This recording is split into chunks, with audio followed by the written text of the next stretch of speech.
Mr. Chameleon and the Perfect Maid Murder Case.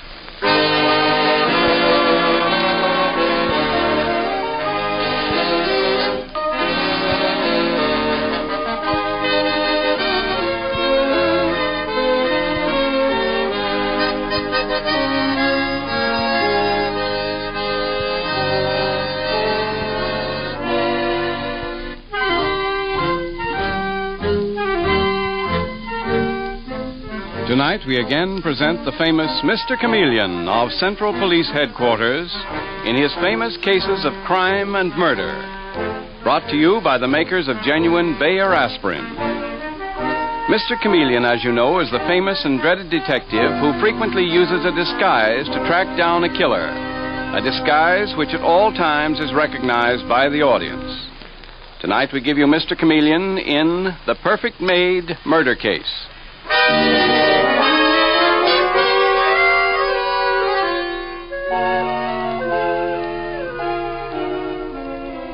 The scene opens in one of New York's most fabulous mansions, the home of Raymond Colby. And we see a young woman about to leave. Her hand is on the knob of the front door when she is interrupted by a maid whom we hear saying the words that lead to a gruesome, fantastic murder. Excuse me, Miss Laura. Can I see you a moment before you go? I haven't any time now, Fanny. But this is important, Miss Laura. Terrible important. Well, what is it then? I want to give my notice, Mum. Your notice? You mean you're leaving? Well, I thought you were a fixture in this house, Fanny. But that's just it, Mum. I am a fixture here. Then what's this talk about giving notice? What's wrong? If it's more wages... Oh, it's not that, Mum. It's that... Yes? It's that I'm going to marry your father. Your what? Going to marry your father, that's what. Oh, well, it don't seem to set very well with you, but... Are you completely and utterly mad?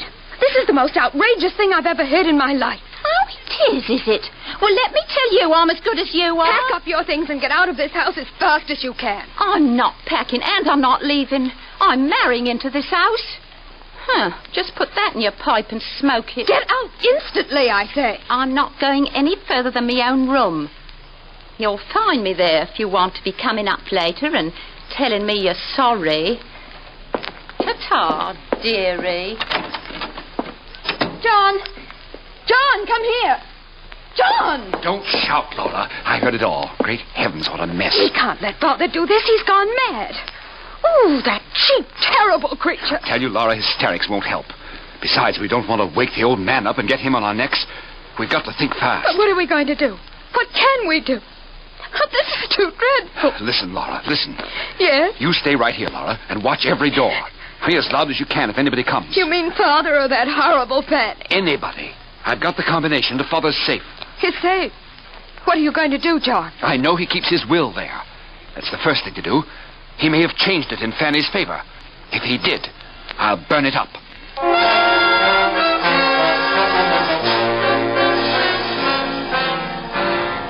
And sometime later, we hear the Commissioner of Police assigning another famous murder case to the astute and feared Mr. Chameleon, the man of many faces and disguises. Oh, here you are, Chameleon. A murder in Park Avenue. Oh, top drawer case, eh, Commissioner? Well, that's for you to decide, old man. The murder occurred in the Raymond Colby house. You mean the mysteriously rich Raymond Colby's been killed? No, not Colby himself, Chameleon. The maid in his house. A girl named Fanny Bilkins. Throat slashed open. Better get out there. Righto, Commissioner. I'll take Detective Dave Arnold with me. Yeah. Oh, here you are, Dave. Yes, sir. You come with me, please. Bye, Commissioner. I suppose the case we're on is that parlor maid murder at Raymond Colby's house. Yes, that's it, Dave. I guess it'll be one of those jobs where the chauffeur killed some poor girl because he was in love with her and caught the butler getting away with it. I've no idea, Dave. Let's get the car and buzz out there. Oh, personally, I'd be more interested if old Colby himself was the victim. I hear he's a queer character, the absent-minded professor type. He invented something somewhere that made him fabulously rich.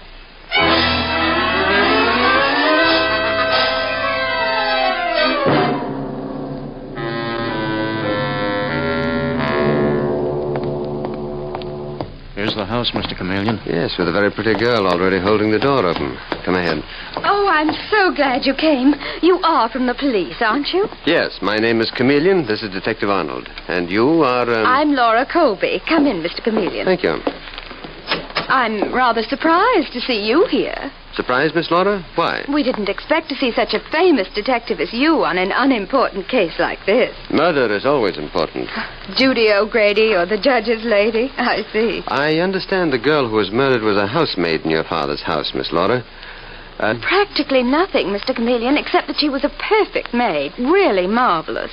And that she had perfectly wonderful references when she came. When was that? Oh, I don't really remember. A couple of years ago. You know how those things are. Who found her body? One of the other help in the house, I suppose. No. As a matter of fact, my father did. He and my brother John, that is. Yes? Well, what actually happened was that one of the other servants, our cook, became annoyed when Fanny didn't turn up to serve breakfast this morning. She thought she'd overslept. But when she knocked on Fanny's door and she didn't answer, she became alarmed and called my father. So he and your brother went up there? And when they opened the door, they found her dead. Father was very much upset, and so was my brother. Odd that the cook didn't open the door herself when she got no answer to her knock. Why, I hadn't thought of that.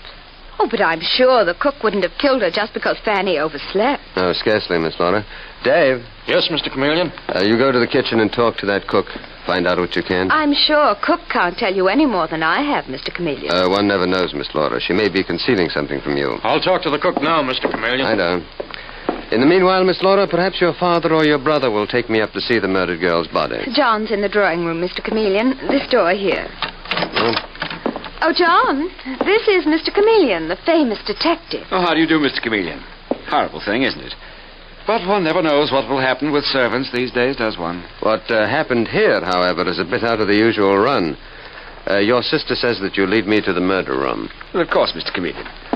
I don't like the job, but just follow me. Thank you. Here are the servants' stairs. By the way, John, do you know anything about the murdered girl? I mean, do you ever notice anything strange about her? Signs of being afraid of something, upset, anything like that? It's a funny thing, Mr. Chameleon. I never notice any servant particularly. To me, they're just faceless people. All I know is that my sister always said Fanny was the perfect maid. Laura's all in a dither. Says she'll never find another one like her. Oh, but here's her room. Just about the size of a cell. What? Nothing. Poor girl. Horrible sight. Her head is almost severed. If you're finished with me, Mr. Chameleon, I'd like to get out of here. Oh, yes, I understand, John. I'm sorry. I forgot that we policemen are more accustomed to sights like this than people like you. Yes, you go back to the drawing room. I'll see you there presently. Thank you, Mr. Chameleon. Poor Fanny. Poor child. Well, if the dead can hear, you'll hear me promising to bring your murderer to the execution chamber. Mr. Chameleon? Nothing from the cook except what Laura Colby already told us. But get this. Yes, Dave? Just as I was talking to the cook, the girl's father came in. The murdered girl's father, Dave? Uh-huh. A man named Ed Bilkins. He started accusing everybody of murder. He's pretty wild.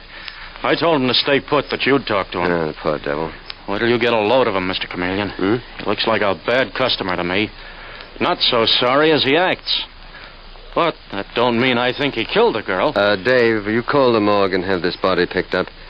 And here is the knife that slashed her throat. You send it in for prints. Okay, Mr. Chameleon. And then hold the murdered girl's father down below. I want to talk to John Colby and his father first.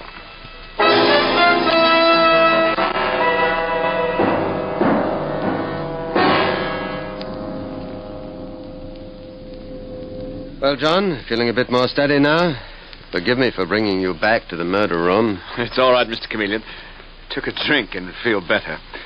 But this is my father, Raymond Colby. Father, this is Mr. Chameleon. Huh? Mr. what? Didn't catch the name. Chameleon of Central Police Headquarters, Mr. Colby. Police headquarters, you say? John, what's a police officer doing here? Investigating the murder of your maid, Fanny Bilkins, Mr. Colby. Oh, to be sure. You know, things slip my memory, sir. And you say your name is, Chameleon, Mr. Colby. Chameleon. unfortunate thing here, Mr. Canston. Chameleon. Oh, yes, chameleon. Last thing I ever expected in my house, murder.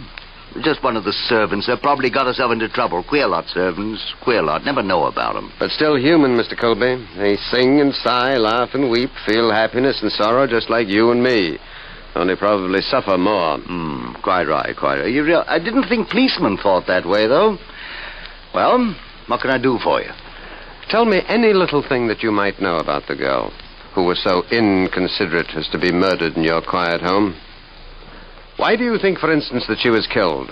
I've no idea, no idea. Never paid any attention to her, no attention at all. My daughter Laura runs the house. You better ask her. I did, and she told me just as little as you and your son John have, Mr. Colby. But I'll... Mr. Chameleon. Yes, Dave? You'd better come downstairs and talk to the man I told you was here. He's got something for you, something plenty hot. What man, Mr. Chameleon? After I see him, I'll tell you, John. He's going to tear this case wide open, John. Wide open. Tear it open, Detective Arnold? That's ridiculous. Never mind, son. I fancy it's someone of Fanny's own class, and that it'll all turn out that a grocer's clerk or delivery boy killed Fanny. Perhaps, Mr. Colby. I'll see you later, Mr. Colby. John, get Laura in here right away. What for, Father? If you don't manage to hold yourself in, you and Laura will find yourselves up on a murder charge. Our Mr. Chameleon's one of the most penetrating men I've ever met. Up to the time you revealed excitement, our story was going down perfectly. Now be careful, my boy. I beg of you. I don't want to see my children convicted of murder.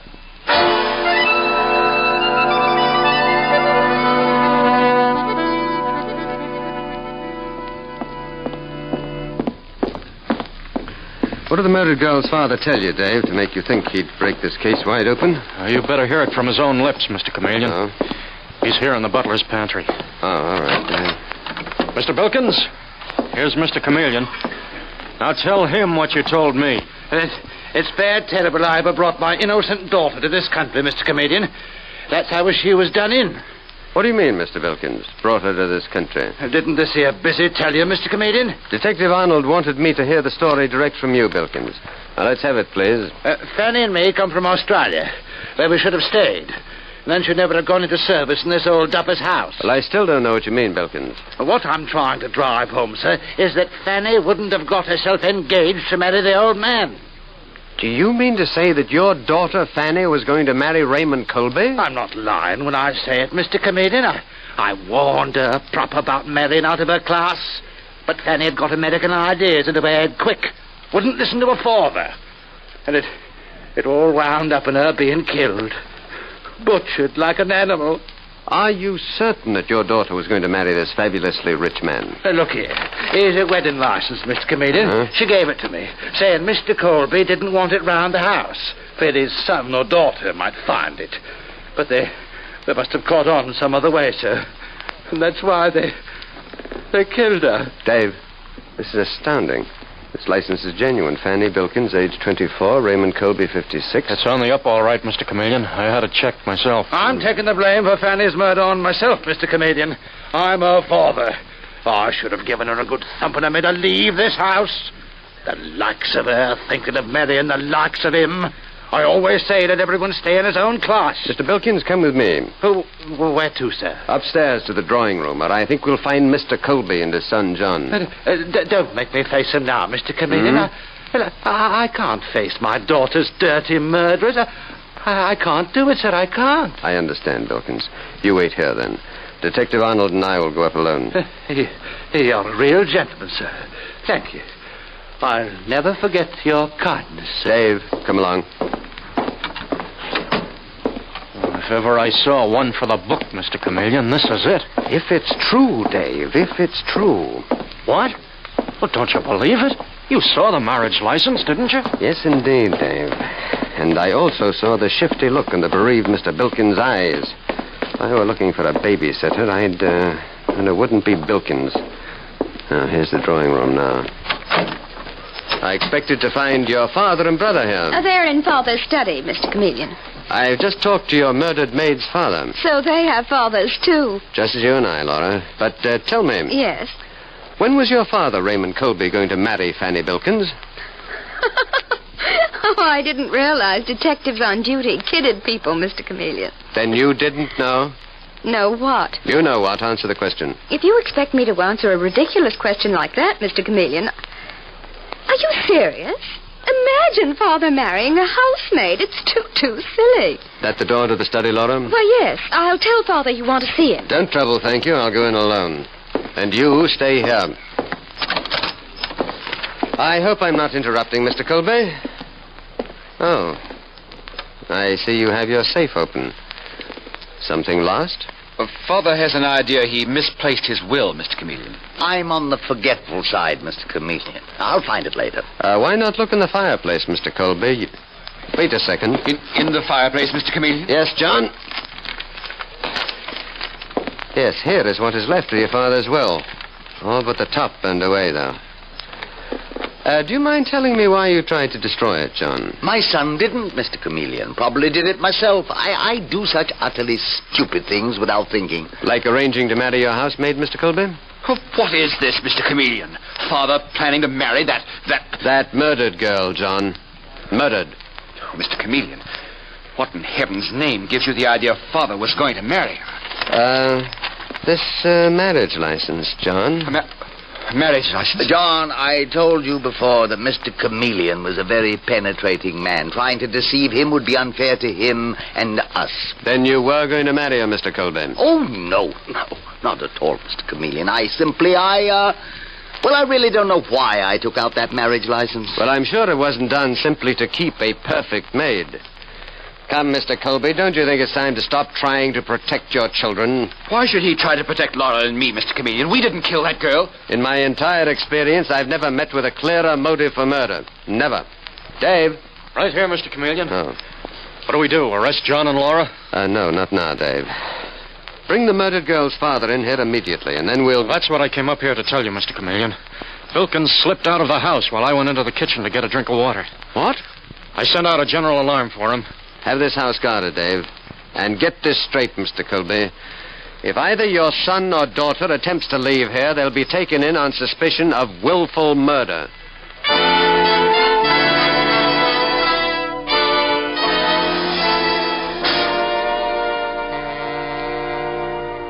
Mr. Chameleon and the Perfect Maid murder case continues in just a moment. When you have a cold, you need Bayer aspirin. Need it because it's important to you that you get quick relief from the headachy, feverish feeling and the muscular aches and pains that almost always accompany a cold. And because Bayer aspirin gives you this important relief, it should be taken at the first sign of a cold before you do anything else. Regardless of what you do to stop or shorten a cold, we believe your own doctor will tell you that this is sound advice. And it's advice you can follow with confidence, for Bayer aspirin is used by millions to treat these distressing symptoms. It provides amazingly fast relief, makes you feel better, because it's ready to go to work in 2 seconds. And its single active ingredient is so gentle to the system that doctors prescribe it even for small children. That's why it's been used by millions of normal people without ill effect. So at the first sign of a cold, before you do anything else, take Bayer aspirin. When you buy, ask for Bayer aspirin, not just for aspirin alone. Get the 100-tablet bottle and you get Bayer aspirin tablets for less than a penny apiece.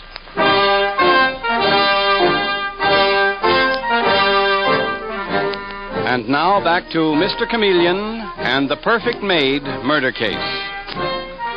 Fanny Bilkins has been viciously murdered in the home of wealthy Raymond Colby, where she worked as a housemaid.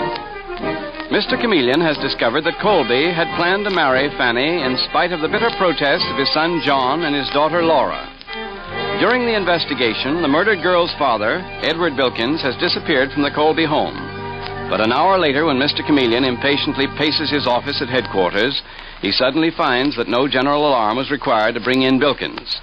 For a strange surprise awaits him as Detective Dave Arnold rushes into his office saying, Mr. Chameleon, I just brought in Fanny Bilkins' father in an ambulance. In an ambulance, Dave? He's got a knife cut straight down his left cheek. Didn't miss his throat by half an inch.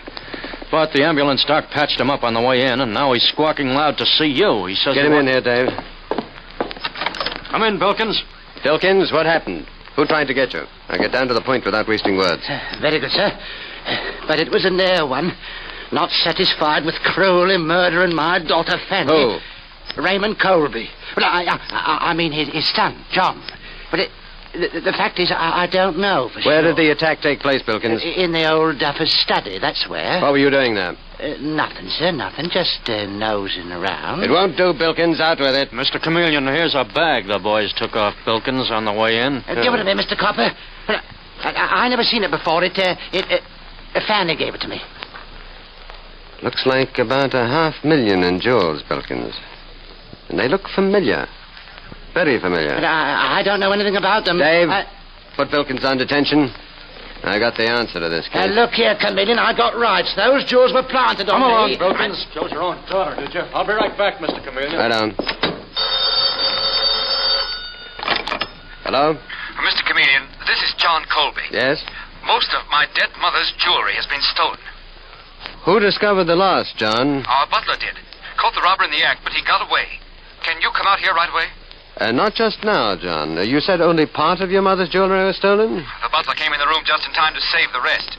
I have got the stolen jewels, John. And the robber, too. You've got the jewels and the robber both? I'm pretty positive I have, John. But I want to make sure before I definitely charge the man that we're holding. Of what do you mean, Mr. Chameleon? Instead of coming myself, John, I'm going to send one of our expert jewel men out there. And he'll bring the jewels I have here out, too, for identification. I wish you'd come yourself, Mr. Chameleon, instead of... What's that, Father? All right, I'll ask Mr. Chameleon. Sorry, Mr. Chameleon, but Father suggests... Yes? Father's worried about anybody coming but you, Mr. Chameleon. So is my sister, Laura. Can't you come yourself? I'm sorry, I'm not a jewel expert. I'm sending our head man, Pierre-Antoine, out right away. And then I'll follow later. Goodbye, John. What's all that about, Mr. Chameleon? Are you going out to Colby's in disguise? Right you are, Dave. Disguised as Pierre-Antoine, the police department's chief man on jewels. Now, you will come with me. And the instant we get there and you introduce me, arrest John and Laura Colby on my orders. Well, orders are orders, but I don't get you, Mr. Chameleon. Why not pinch them and be done with it? Because I need the evidence I think their father, Raymond Colby, will give me, Dave.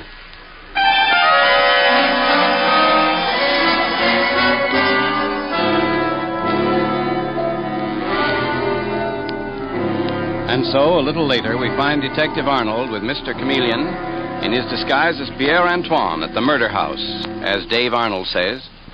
Evening, everybody. This gentleman is the police department's jewel expert. Mr. Chameleon sent him out. Pierre-Antoine at your service. Mr. Raymond Colby, monsieur? Yes, Mr. Antoine. This is my daughter, Laura. Mademoiselle. How do you do? And my son, John. Monsieur Jean. May we all sit down? Or perhaps you, Mademoiselle Laura, will be so kind as to bring the remaining jewels from the robbery for me to see. Sorry, Monsieur Antoine, but Mr. Chameleon ordered me to arrest this lady and her brother and bring them back to headquarters. That is absurd, Detective Arnold. Surely Mr. Chameleon is making a mistake. Mr. Chameleon is a fool. We won't go, Laura. Detective Arnold can't arrest us without a warrant. Here's the warrant, John. Better come quietly. John, you can only cause yourself and Laura trouble by not going with Detective Arnold. But, Father... You've got the right idea, Mr. Colby. Now, come on, John and Laura. No point getting tough about it. My compliment to Mr. Chameleon, Detective Arnold. And be good enough to express my opinion that he is making a most stupid blunder. Arresting two such charming young people. Stupid or not, I'm taking them, Monsieur Antoine. Good night. Good night. Oh, it's a dreadful contretemps, Monsieur Colby. I thought better of that chameleon. But there is your police mind. Mr. Antoine, did you bring the jewels recovered from the man who robbed my safe? In this very bag, Monsieur Colby. The robber was the father of the housemaid murdered here today. Your fiancée, I'm told. Hand over those jewels, chameleon. What? Shut up, chameleon. I'm doing the talking now. Give me that bag, quick. They're the only evidence you've got that I killed that infernal housemaid, Fanny Bilkins. Now, let's have them. When I take you in, Raymond Colby, it'll be for 2 murders. But, anyway, here are the jewels. You're not taking me in. No? By the time they find your body, chameleon, I'll be out of the country. Got any last wishes, cop? Mm-hmm. I'd like to tell you how I caught up with you, Raymond Colby. I'm interested, but hold your gab to 3 minutes. Through a careful study of police records extending from New York to Sydney, Australia.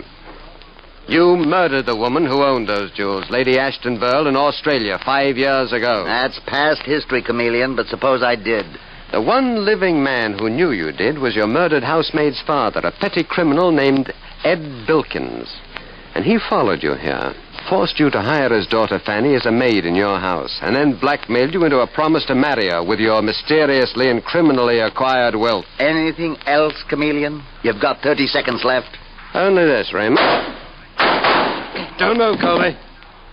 You hear me, Colby? I said don't move. That's odd. He doesn't answer. Colby? What? Oh, why did I have to become a policeman?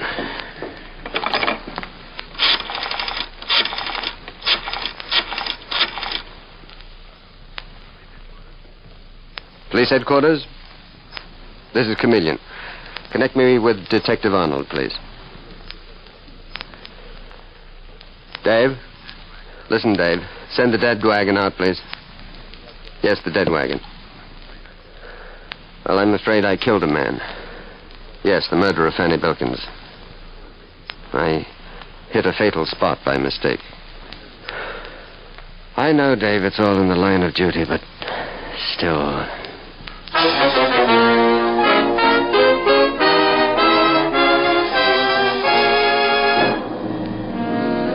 And with these words, Mr. Chameleon concludes tonight's murder case.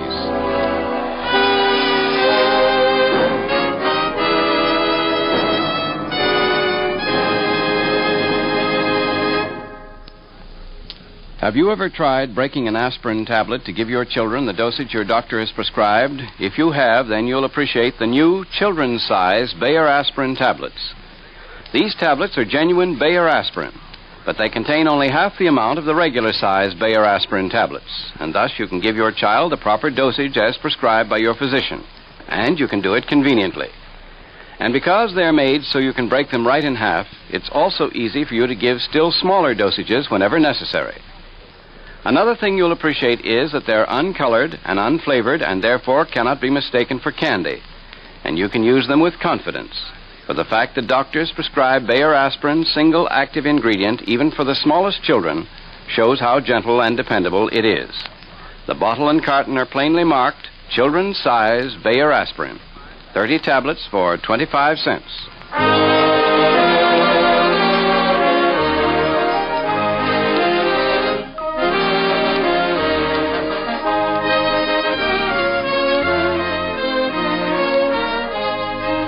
Listen next Wednesday night at the same time for Mr. Chameleon, the man of many faces, in The Greenhouse Murder Case. The part of Mr. Chameleon is played by Carl Swenson, with dialogue by Frank Hummert from the original story by Frank and Ann Hummert. Music directed by Victor Arden. The members of our cast join with our sponsors in wishing all their listeners a Merry Christmas. Your announcer is Howard Claney.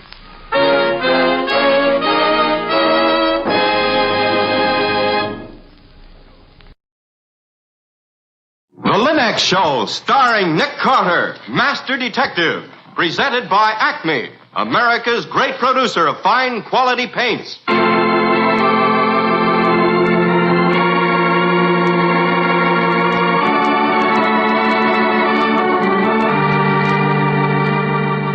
This is the story of a man known the world over as one of the most daring and resourceful characters in the history of detective fiction.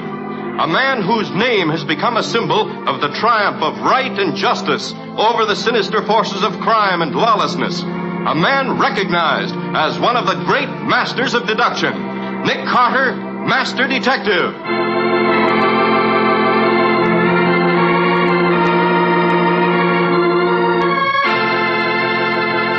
Today's exciting case, The Man Who Lived Too Long. Another exciting chapter dramatized from the life story of Nick Carter. In just a moment, we'll hear how Nick Carter investigated the strange mystery of a dead man who lived 8 days in a week. When you keep up with the times, you not only know what's new, but lots of times you find new ways to help yourself. Take, for example, the modern way to save household drudgery. The 3 great Linex home brighteners. Linex clear gloss, Linex cream polish, and Linex self-polishing wax. Those efficient new shortcuts to the care of woodwork, furniture, and floors. Linex clear gloss, which is brushed on, brings lustrous, longer-lasting protection to every wood and linoleum surface in your home. Linex cream polish, which cleans as it polishes, renews the sleek, gleaming beauty of your fine furniture. And Linex self-polishing wax, the amazing new wax finish, lends rich, satiny loveliness to all your floors, wood, linoleum, or tile. What's more, all 3 great Linex home brighteners do the job in record time. So start now to enjoy leisure. Ask your hardware, paint, or department store for the 3 great Linex home brighteners, the modern shortcuts to new home beauty.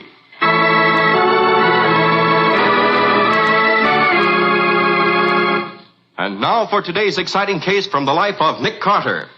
It's quiet in the old Victorian mansion on the corner of 5th and 4th.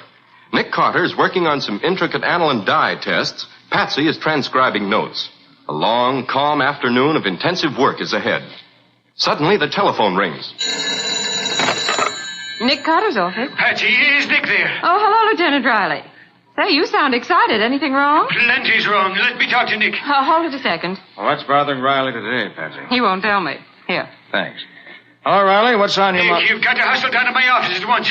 Why? I got a case that'll blow the top off the city if it breaks. It's got to be checked. Well, what's behind it? Ever hear of World Research? Well, who hasn't, Riley? They're the biggest industrial chemists and research labs in the country. Well, there's a guy down here named Baker. He's accusing them of murder. Whose murder? You'll find out when you get here. Come on. Whose murder, Riley? His own murder. This guy Baker here is claiming he's dead already.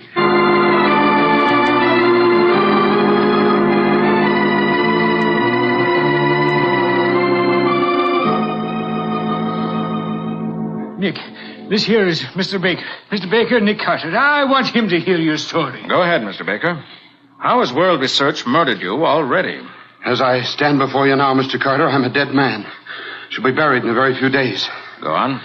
I'm an inventor, Mr. Carter. Not by profession, but by hobby. During the day, I'm a broker. Evenings, I work in my laboratory.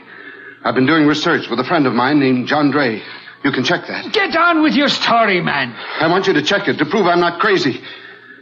Well, Dre and I have perfected a new radio development that'll revolutionize the industry. It's been patented. You can check that, too. We'll decide what to check, Mr. Baker. Go ahead. World Research has been after us for weeks to sell out to them. We refused. Apparently, they were desperate. Today, I found this piece of apparatus connected inside one of my experimental machines. Look at it. What a mess of wires and tubes that is. It was brought into my laboratory by World Research. It's a gamma-ray projector of tremendous power. All the while my experimental radio has been operating, this little horror has been projecting gamma rays until my body is saturated with them. I can't live, gentlemen. World Research has murdered me. What do you want us to do? Check my story from beginning to end. Then let me come down here and begin action against World Research. If I'm going to die, Mr. Carter, I want my revenge before I'm in the grave. Look, Mr. Baker, you're talking like an idiot now. Easy, Riley, easy. Mr. Baker, Lieutenant Riley and I'll give this case our most careful attention. You ask for vengeance. I promise you this. You will get it, if you deserve it.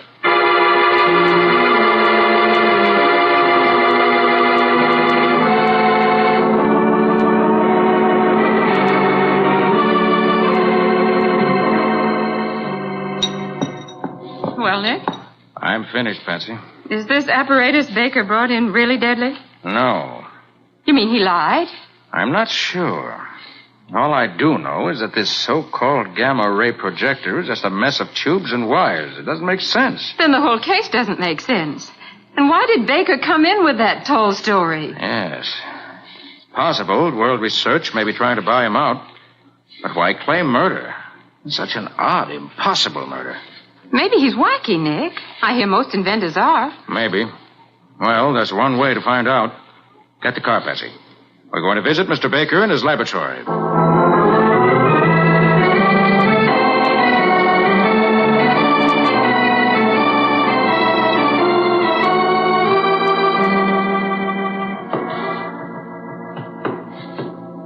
Oh, Nick, I'm out of breath. How much higher? One flight. The janitor said Baker's lab's on the top floor. I hope I can make it. Here, take my arm. Oh, Nick. Are you sure Baker's in? Yes, the janitor said so. Well, then maybe he... Hold it. Here we are. Sounds pretty quiet in there. Maybe he went out. Maybe. Wait a minute. Funny. Door's open. Well, let's go in. Gosh, what a mess this place is. I thought all labs were neat, like yours, Nick. Not all. Only the really efficient ones. Doesn't seem to be anybody here. Can't understand it. Lights on, door unlocked. Nick, What is it, Betsy? behind that table on the floor. Look. Uh-oh. Baker, all right? He's dead, isn't he? Yes. Then he was right about those gamma rays and things. No, Betsy. This time, no one bothered with science. Someone simply brought a revolver, aimed it at Mr. Baker, and shot him to death.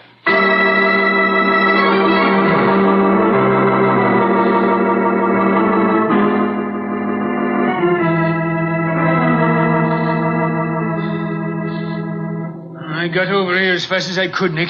If this ain't the screwiest case I ever came You across. can look the body over, Riley. I've already made a preliminary inspection. He was shot at close range with a .25 caliber gun. Colt automatic. One of those lady-sized pocketbook automatics, eh? Yes. How come you're so sure, Nick? Because I found the ejected shell right here. See? Mm-hmm. Well, what is it, Nick? Well, something I hadn't noticed before. Look there, under the body. You can just see the edge of the handle. Glory be, it's the gun itself. Watch out for prints on it. Oh, Nick, I know better than that. Right as usual, Mr. Carter. It's a .25 automatic. Let's have a look at it, Riley. Nick, maybe Mr. Baker shot himself. Maybe he was so desperate about those gamma rays and stuff. Patsy, he didn't commit suicide. He was murdered. How come you're so sure, Nick? Patsy could be right, you know. Look the gun over by reflected light. Not a print on it. How could a man kill himself and then wipe his prints off the gun? Obviously, someone held this gun with a handkerchief or glove, killed Baker, dropped the gun, and left. But who, Nick? That's question number one. I'd also like to know how valuable his invention really is and who profits by his death. Where are you going to start to get the answers? We'll try John Dray, Baker's partner, first. Maybe Mr. Dray's an authority on murder.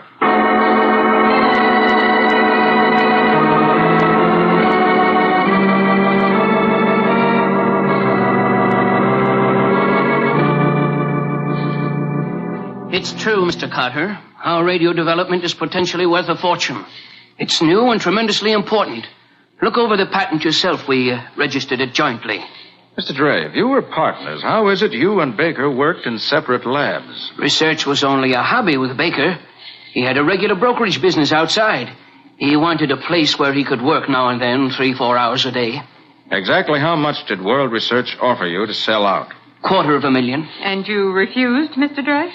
Not exactly. We made a counteroffer. And now that Baker's dead and the patent's all yours, you're waiting for the answer, huh? Certainly not. I told you we registered the patent jointly. I can't touch Baker's share.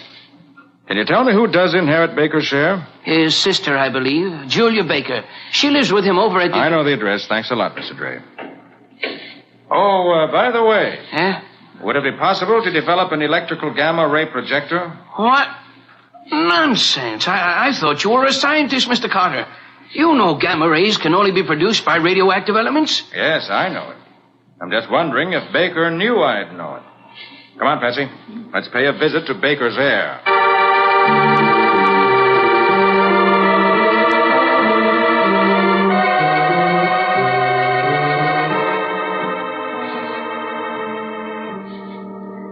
Yes, I suppose it's true I inherit Ben's share in the invention, Mr. Carter. I never thought about it much. Miss Baker, tell me, do you know if there's a copy of the patent here? I don't know. I think it's with Ben's attorney. That's Roland York at Maiden Lane. Was your brother working on it very long? For years, it seems. I don't know where he found the time. I hardly ever saw him outside of Sundays. He spent Sunday with me. He worked very hard at the brokerage, 10 hours a day. What did he do? He was the statistical expert. No time off? Hardly any. Must have been pretty lonesome here for you. It was. Even at night when he came home from work, he couldn't spend much time with me. He was so tired. He'd just have dinner and then go to bed. What were his hours at the brokerage office, Miss Bauer? He worked from 9 in the morning until 9 at night, usually. Pretty stiff hours. And what time did you have dinner at home? Around 9:30. And then your brother went to bed? Yes, around 11. I see. I can't understand who'd want to murder my brother, Mr. Carter. He was a good man, was friendly, was interested in everybody. Oh, for heaven's sakes, Mr. Carter, who killed him? I don't know yet, Miss Baker. Frankly, at the moment, I'm much more interested in another problem. Oh, I don't understand, Mr. Carter. Come along, Patsy. I want to have a talk with the janitor of the building where Baker's lab is located.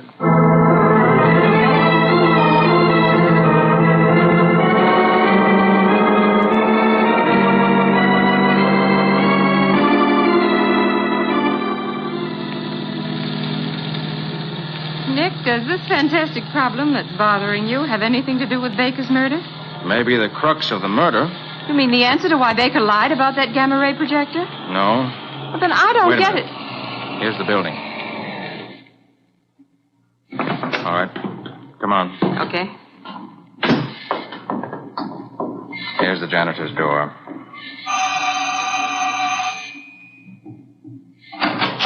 Yes? You remember me? Nick Carter, working on the Baker case. Oh, sure. Come on in, Mr. Carter.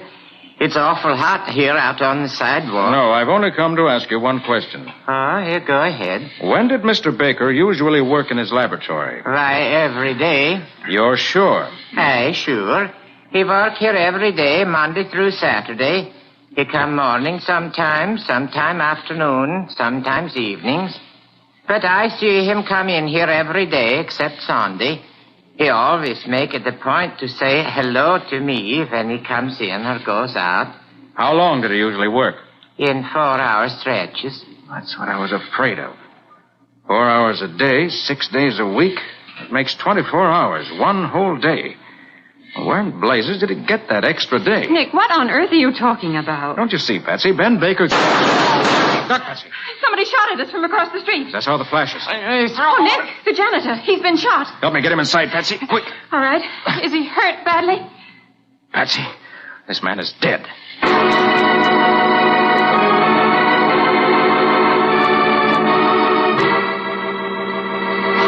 What is this mysterious question that's bewildering Nick? Why was the janitor in Ben Baker's lab building murdered? We'll see in just a moment. All of us learn best by doing. That's why American homemakers who have used Linex self-polishing wax have learned so quickly how different, how perfect a quick-drying wax can be. For one practical test is all you need to prove to yourself that this new wax preparation is the key to perfect floor care for wood and linoleum alike. The formula for Linex self-polishing wax, developed by leading research chemists, is completely new, giving new beauty, new protection, new skid resistance to all your floors. And Linex self-polishing wax contains the greatest possible amount of genuine carnauba wax for that handsome, satiny look only real wax can give. What's more, the underwriters' laboratories have proved by test that any linoleum, hardwood, or rubber tile floor is actually less slippery after Linex self-polishing wax has been applied, as you'll prove for yourself the moment you step on it. And, of course, Linex self-polishing wax takes only a jiffy to use, or you simply wipe it on without tiresome rubbing, and it dries quickly to a beautiful luster that's a joy to behold. So choose genuine Linex self-polishing wax, the finest product of its kind. Ask your dealer now for all 3 great Linex home brighteners to give your home new beauty the easy way.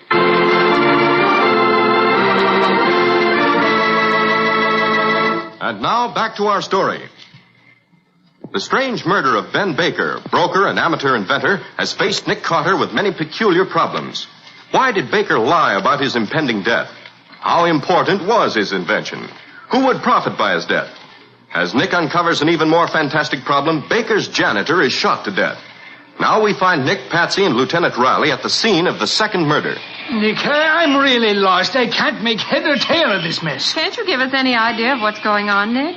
Why was Baker's janitor killed? Probably because he knew some vital clue to the identity of the murderer. Nick, what's this big question you say is bothering you? Riley, how can a man live 8 days in 1 week? Oh, that's silly, Nick. There's only 7 days in anybody's week. Well, nevertheless, Ben Baker lived 8 days in a week. I don't understand, Nick.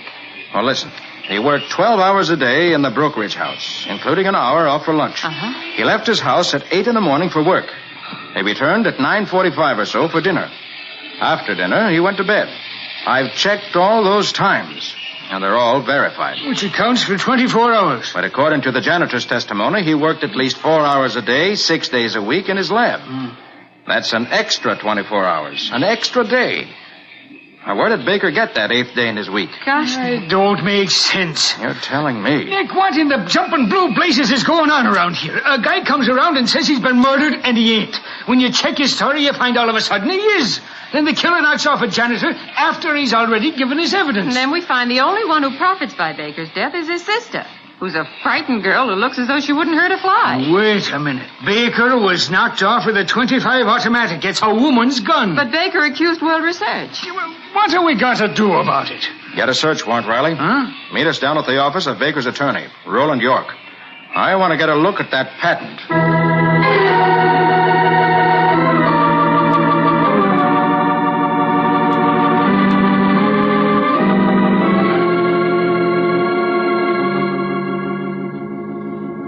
Okay, Nick. I've been all through the files, and here's everything there is on that invention. Oh, gosh, what a mess of documents. Looks as though it's as much trouble patenting an invention as it is making one. Yes. Well, Nick, anything phony about this stuff? Strangely enough, no.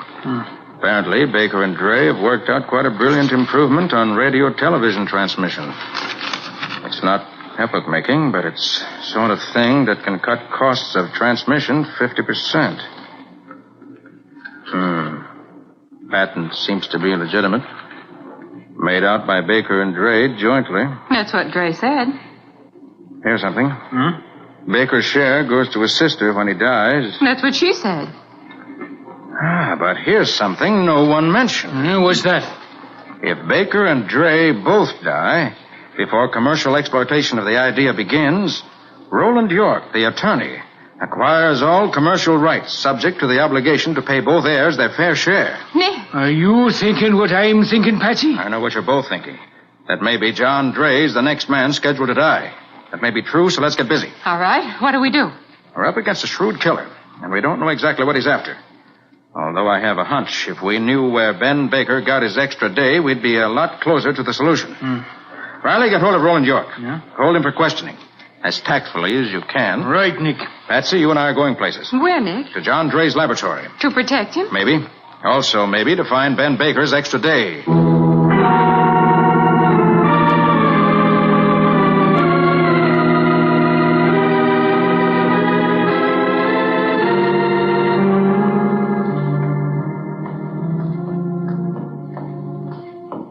There's Dre's place up ahead, Patsy. Last door.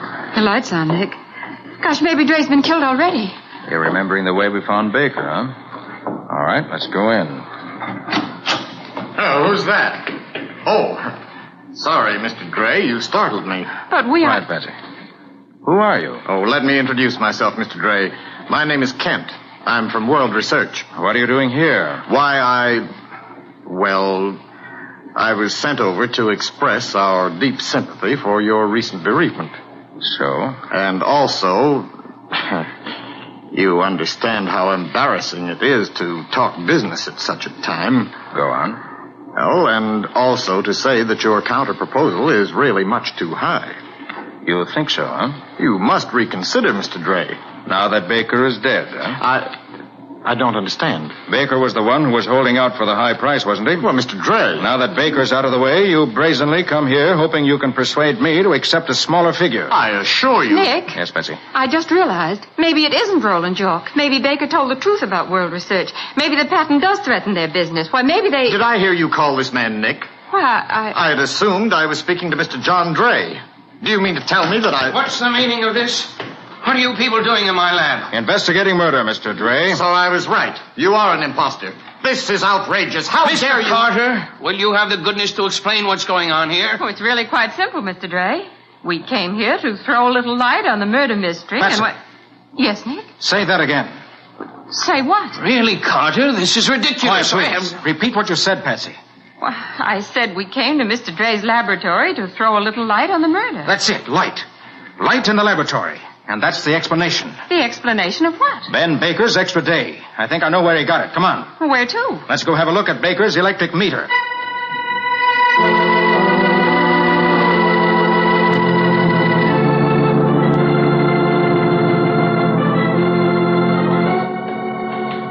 What's an electric meter got to do with an extra day? It'll show where it went.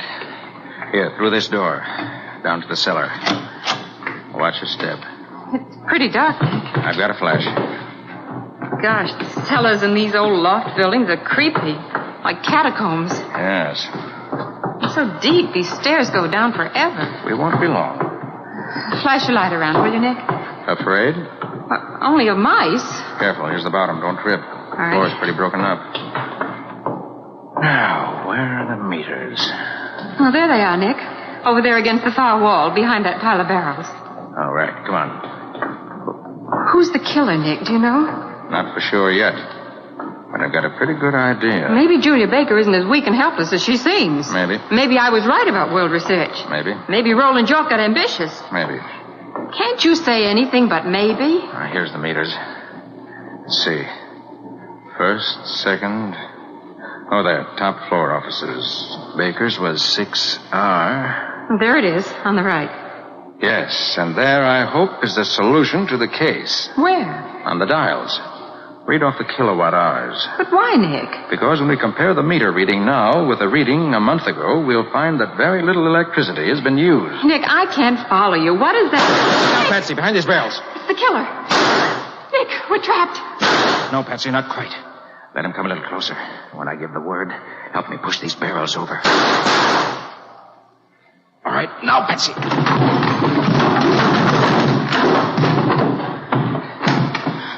Nick. All right, we can come out now.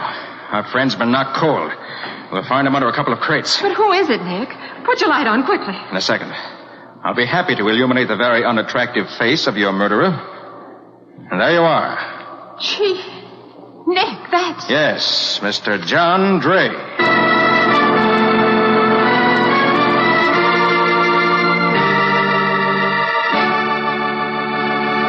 In just a moment, Nick will return to give you the final details of today's story and explain why John Dre killed the man who lived too long. The best way to keep up the appearance of the things you own is to protect them. And the finest protective finish you can find for dozens of household uses is Linex Clear Gloss, the modern brush-on finish for linoleum and wood surfaces. Here's the self-leveling gloss finish which flows on easily and dries to a lasting finish that protects for months. Protects not only against wear, against dirt, against spotting, but actually protects against hot grease, boiling water, fruit acids, even alcohol. Yes, for any surface you want to save, it pays to use Linex Clear Gloss. And Linex Clear Gloss lends sparkling beauty as well, requiring only the whisk of a damp cloth to wipe away surface smudges.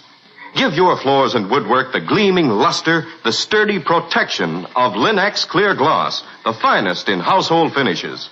You'll find all three great Linex home brighteners, Linex Clear Gloss, Linex Self-Polishing Wax, and Linex Cream Polish for fine furniture at hardware, paint, and department stores everywhere. And remember that your dealer is headquarters also for Chemtone, the miracle wall finish that goes on like magic. Its beautiful colors will lighten and brighten your home at an average cost of just $2.98 a room. Ask for Chemtone, which covers in one coat, dries in 1 hour.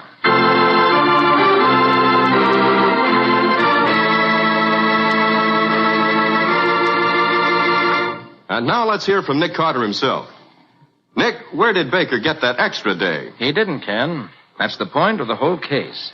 Baker never spent any time at all in that lab. If he had worked there experimenting, his meter would have registered many hours of electricity. But as it was, the meter showed almost no electricity used at all. But, Nick, the janitor said he was there. Which is why the janitor was killed. John Dre rented the lab in Baker's name. Then he killed the janitor to keep him from telling me that the man found dead in the lab, Baker, wasn't the man who said hello to him as he went in and out. But why was that necessary, Nick? Baker and Dre made the mistake of patenting their invention jointly. Now, the patent law is very strict on one point. It provides that only the actual inventor is permitted to take out the patent. If any other name appears on the patent, it's thereby automatically void. Oh, I see. So World Research could have broken the patent if they found out that Baker was not an inventor, but merely Dre's financial backer. Right, Patsy. And rather than take that chance, Dre tried to set up a false identity for Baker. He told Baker to go to the police with his story about being murdered, hoping that when the police checked up on him, they'd believe that Baker actually was a practicing scientist. Well, then why did he kill Baker after all? Dre was afraid someone might cross-examine Baker and get the truth. So he killed Baker to keep the secret secure. Well, Nick, how about a little preview of next week's story? Well, next week, Ken, Patsy and I are called to the home of the foremost amateur art collector in the country to find out why one of his portraits has suddenly started squinting. Did you say squinting? He did. And he wouldn't have been able to break the case if he hadn't taken the fingerprints of a man who died 200 years ago. Fingerprints? 200 years old? And squinting portraits? For the love of Pete, Nick, what do you call this case? I call it the case of the nearsighted picture.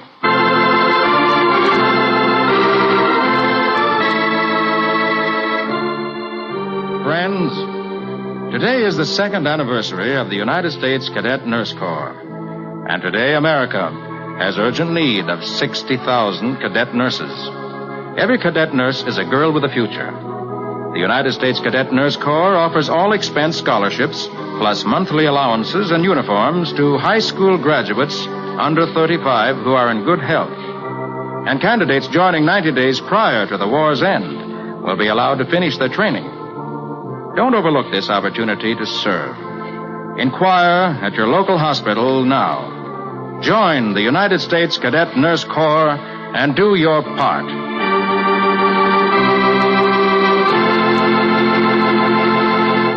Nick Carter, Master Detective, is copyrighted by Street and Smith Publications, Incorporated.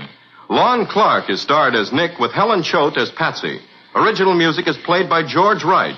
Any resemblance in these programs to actual persons, living or dead, is purely coincidental. The entire production is under the direction of Jock McGregor.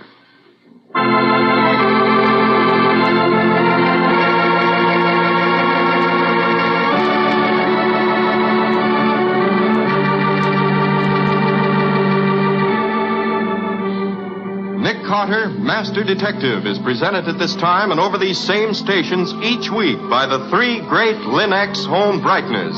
Linex self-polishing wax, Linex cream polish, and Linex clear gloss, created by Acme, America's great producer of Acme fine quality paints.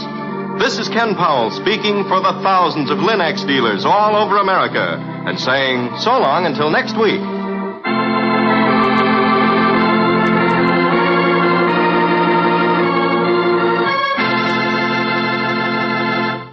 This is the Mutual Broadcasting System.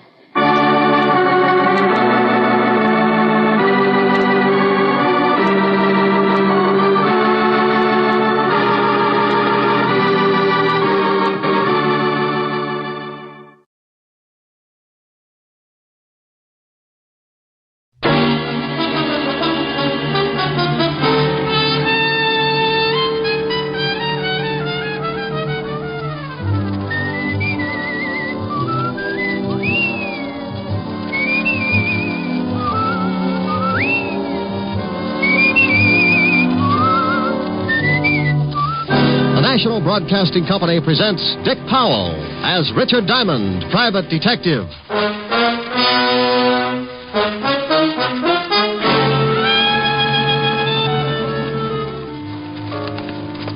Walk this way, Diamond. If I do, well, I tell my friends. Hey, this is the morgue. Yeah, wise guy. You should feel right at home here, Otis. Oh. Hello, Rick. Hiya, Walt. What goes here? I want you to take a look at someone. You know who this is, Rick? Oh, the poor little devil. He was murdered, huh? Yeah, shot. Right in the back. Here's another exciting half hour with Richard Diamond, private detective, starring Dick Powell.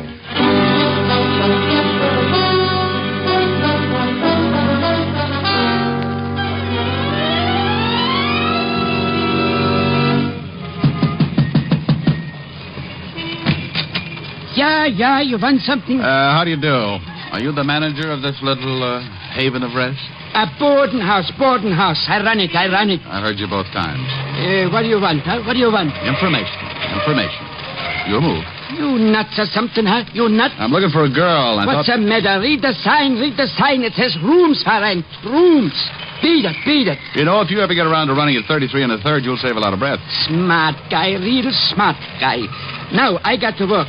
Wait a minute. Now, wait. Here's $5 if you can tell me about a girl named Elaine Tanner. For $10, I couldn't tell you a thing. Don't know her. She lived here? So it's a secret from me, a secret. Now... Here. Take a look at the snapshot. A man and a girl. Do you know the girl? Mister, I got maybe 10, 20, 30 different people every month. They come, they go, they pay rent. That's all I care. They pay rent. All right. Did this girl ever pay rent here? Maybe I remember her face. I never remember no names. Is anybody living in her room now? Why you want to know? Huh? Well, I'll tell you a secret, Bud. The girl is my sister. When we were little kids, my mother and father ran away from home to become acrobats in a circus. This broke up my sister, and she left, too. Now, Mama and Papa are back, and I want the whole stinking family together again so we can take the light out of the window. Sure. For $10, maybe I'll show you her room. All right, you're in business. Now, here's your 10. Thanks. The fingers are mine. This way, down this way. How long does she live here? Oh, not for long, maybe 2 weeks. Then what? Then comes an old guy one day. Yeah, an old guy, and... And what? She goes away with him. And you know what else? Yes, I know what else. The old guy was the same guy in the snapshot I showed you a minute ago. He was with a girl. Sure. Okay, look around. She ain't in any of them drawers, she ain't. Oh, that cupboard, she ain't. She ain't no place. Now, tell me, did she leave anything here at all? Just junk. Newspapers, magazines, newspapers. So she was a bookworm. Well, okay, I guess that's it. Let's go. Let's get out of here fast. Who are they shooting at? Who's in that house next door where the shots came from? People. Thanks. They're shooting at you. Know anybody who wants to get rid of you? Nobody. Oh, mister, please go now. Look. Here's $20 more if you do me a favor. I do you one favor and get shot at. Who knows what'll happen for 20, huh? Who knows? Twice as much fun. Now, look, go through the stuff she left here. I told you there wasn't nothing. Well, go through it anyway. If you find anything that might give me a lead, call me up. Here's my card. Richard Diamond, private detective. Hey, it says you're a dick. Strictly private. Now, is it a deal? $20 now? There'll be more if you find something for me. Okay. No, please beat it and don't come back here no more. Window glass costs dough.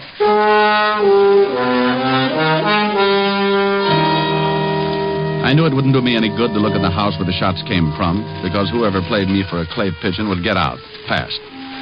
Now, only one person knew I was likely to visit that boarding house, the man who sent me there. And his name was Morris Clinton. Vocation, multimillionaire. Avocation, or hobby, wolf. And an old one at that. But why should he take a shot at me? Thinking like that, figured out to a heart-to-heart talk with Clinton, so I went to see him. But if he knew anything, he played it straight. Shoot at you? But that's ridiculous. Well, I agree, Clinton, but look at my side of it. This morning, you sent your chauffeur to my office to bring me here. Then you hired me to find a girl for you, a girl named Elaine Tanner. And she wasn't there. Right, she wasn't there. Just an empty room in a boarding house. That's all the information I could give you about her. I'll even buy that. I've worked on less information before, but here's my point, Mr. Clinton. I was shot at. I'm used to it, but I don't like it. I told you, I know nothing about that. Believe me, Mr. Diamond, I know nothing about it. I do believe you. We'll just say someone doesn't like my poking around that boarding house. Have you got any idea who that might be? No, I haven't. I swear it. Okay. I'll wrap it up right now. As I said, I've been shot at before, but you've been so pleasant, Mr. Clinton. From here, the price goes up. You don't want to go on with the case? Not at these prices. All right, forget it then. I gave you $100 this morning. Keep it. And forget you ever saw me. Oh, you're so sweet. It'll be a pleasure. Diamond, just a moment. Yeah? What has happened is between you and me? Oh, yes. Oh, I will have to report those shots. What? Sure. The police don't like to have people taking pot shots at each other.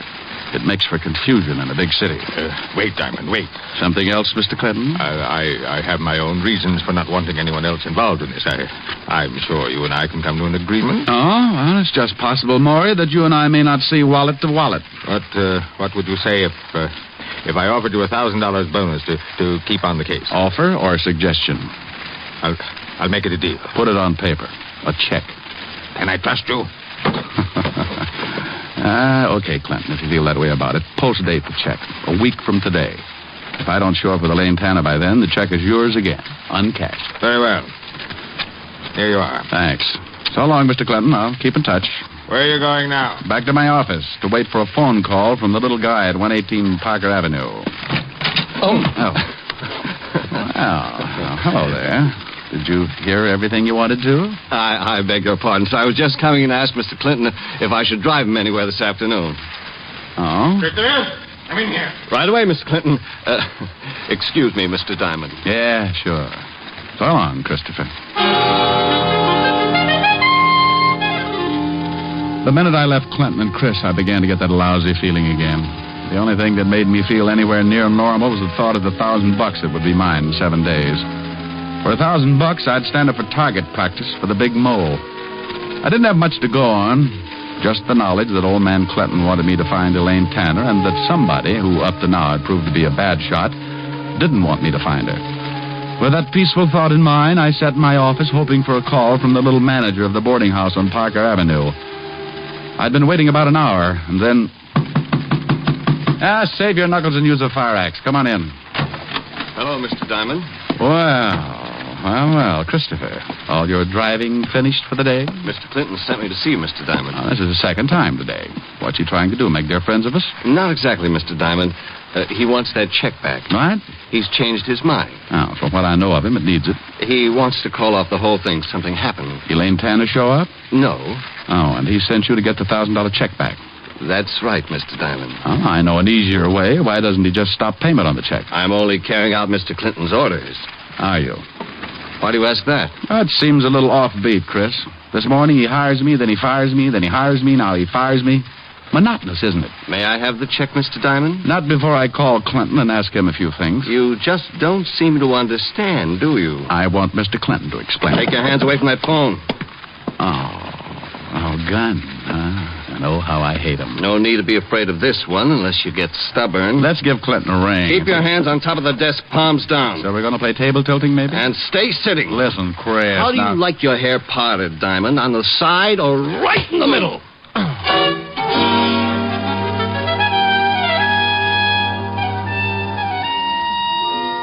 When I opened my big blue eyes, my office was dark, and the neon light on the hotel across the street flashed the news that it was dark outside, too. I'd been out cold for a long time. When the room stopped spinning, I reached out, grabbed a piece of it, pulled myself up, went to the water cooler, splashed myself alive. I started toward the light switch when... This time I was going to be ready. I got behind the door and waited.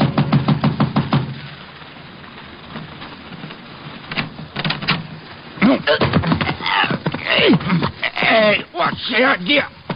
Hey, let go! Oh, for the love of Mike Otis. Sergeant Otis. Well, who you expecting? Gorgeous George, maybe? Go my neck. Oh, I'm sorry, Otis. I guess I just can't resist you. You crazy shamus. Hey, it's dark in here. It was a lot darker a couple of minutes ago. Hit the light, will you? Yeah. Thanks. Oh, I got enough troubles, and the first thing I see when I wake up is you. Holy mackerel. What you been doing with your head, Diamond? I got mixed up in a handball game. Oh? Yeah, some friends needed a ball. It's hard work, but you get used to it. Oh, got worked over, huh? Well, them bum jokes you pull catch up with you sometimes. Yeah, Hey, wait a minute. What are you doing here? I come to get you. Lieutenant Levinson wants to see you. Oh, go back and describe me. That's all he gets tonight. I think you better come, Shamus. It's important. I think you better go, Otis. That's important. Now, look. Lieutenant Levinson sends me over to get you. There's something he wants to ask you. All I know is name, rank, and serial number. Now go back and tell Walt I don't want to play games. Shamus, I got news for you. Murder ain't a game no more.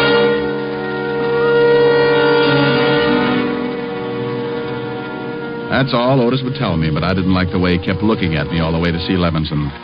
Then we got to headquarters, not to Walt's office, but down the long marble corridor that led back to other places. He wants me to bring you back here, Diamond. Where to? The morgue. The morgue? Yeah, you heard of it. I heard of it. What's this all about? You'll see. In here, Chalmers. Lieutenant. Back here, Otis. Come on, Diamond. Hello, Rick. Night. Well, how's the other head look? I'll let you know when it speaks to me. Yeah. Meantime, I want you to take a look at someone. In here? Yeah, in here.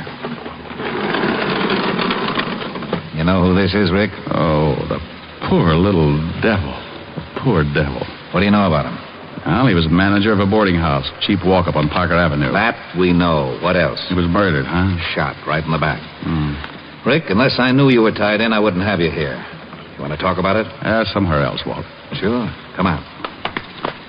Before I answer any more questions, Walt, how'd you tie me in?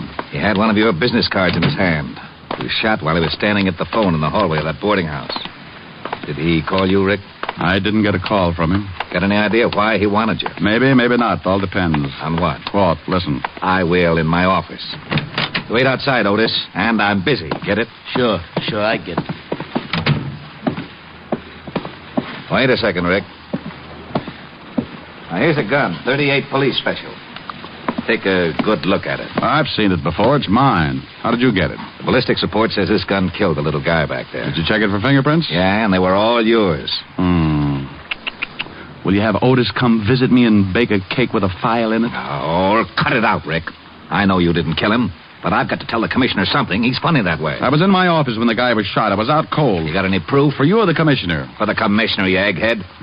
Listen on the way. To where? Have Otis bring the car around front. We're going to make a call on a guy named Morris Clinton and his errand boy, Christopher. On the way out, I told Walt the whole thing, how Christopher caught me off base, put me out, and then must have taken my gun to kill the little manager. But neither of us could come up with an answer to why. Why murder to keep me from finding Elaine Tanner? What was the connection between Clinton, his chauffeur, and the girl?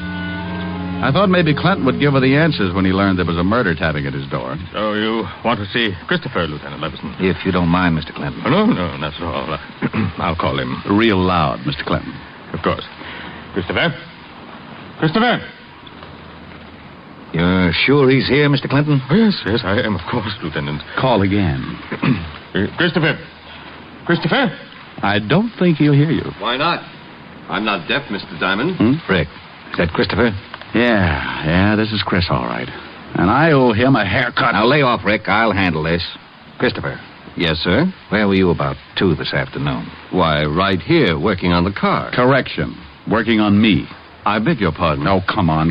Let's have it straight. Mr. Clinton, what about this? Christopher is right, Lieutenant. Yes, he's right. Oh, you're scared stiff, Clinton, and you're lying. I'm not. I wanted to go into town to keep an appointment. And the fuel pump on the car was stopped up. I had to take it apart. Oh, sure. And while you fixed it, Clinton stood right over you. As a matter of fact, he did watch. And it took all afternoon to fix it. No, but when it was finished, it was too late for Mr. Clinton's appointment. He decided not to go. How about that, Mr. Clinton? Oh, yes, Lieutenant. Christopher hasn't been out of my sight all afternoon. That's good enough for me. All right, Diamond, let's go. What? Are you crazy? No, that's why I'm putting the cuffs on you. I thought there was something fishy about your story. Gun taken away from you. People coming to see you, hiring you, firing. Walt, your stomach has gone to your head. Never mind my stomach. Otis. Yeah, Lieutenant. Put the cuffs on this Shamus. Cuffs? On him? Close your mouth, Otis. Put the cuffs on. Walt, what in the world? Diamond, I've been waiting for a chance like this to comb you out of my hair for good. Otis, the cuffs. Yes, sir, Lieutenant. All right, Shamus, hold him out. Mr. Clinton, thank you very much. Goodbye. Come on, Diamond. Lieutenant. Otis, I told you to close your mouth. Oh, I gotta breathe. Oh, shut up and come on. Walt. Outside, Diamond. Get going. You big bubblehead. What's the idea of making like a cop with me? I kind of liked it. How'd I do? What? Good performance, eh? Good performance. Oh, you big ham. You great big ham. Well, Lieutenant, are we going to put the Shamus in the jug? Shut up, Otis. Take the cuffs off him. What? Here, Otis. Start working. Oh, you're right, Rick. Clinton was scared stiff, and for some reason he backed Christopher's alibi. Walt, I've got an idea. You better have. If I don't have something to tell the commissioner, I'll have to give up my ideas about a pension. I'm going back to that boarding house. Why? Well, the manager was going to call me. It's just possible he got a hold of a lead on Elaine Tanner, but Christopher killed him before he had a chance to tell me. Well, that makes sense. Have you got a man there? Yeah, a halfie. Oh, good. I'll see you later. Rick. All right. Please.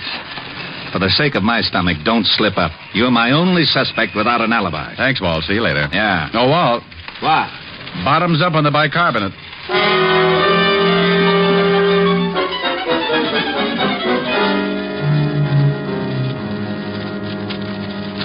That's all the stuff there was in the basement, Diamond. Oh, thanks, Mahaffey. Everything neatly bundled but this one pile. The little guy must have gone through it. Got any idea what you're looking for? No, give me a hand, will you? Sure. Newspapers, magazines. Oh, Mahaffey. Uh-huh. No one's been in here since the murder? Nobody. I've been on the door. And the manager had nothing on him? Only your card. That's funny, very funny. He wouldn't have tried to call me if he hadn't found something. Maybe he came across something in this pile of stuff. Didn't take it out and then... Find something? Yeah. This sheaf of withholding tax statements. Mm-hmm. The kind that come on the bottoms of paychecks. Made out to Elaine Tanner, paid by the Blue Falcon nightclub. That ain't far from here. That's where I'm going.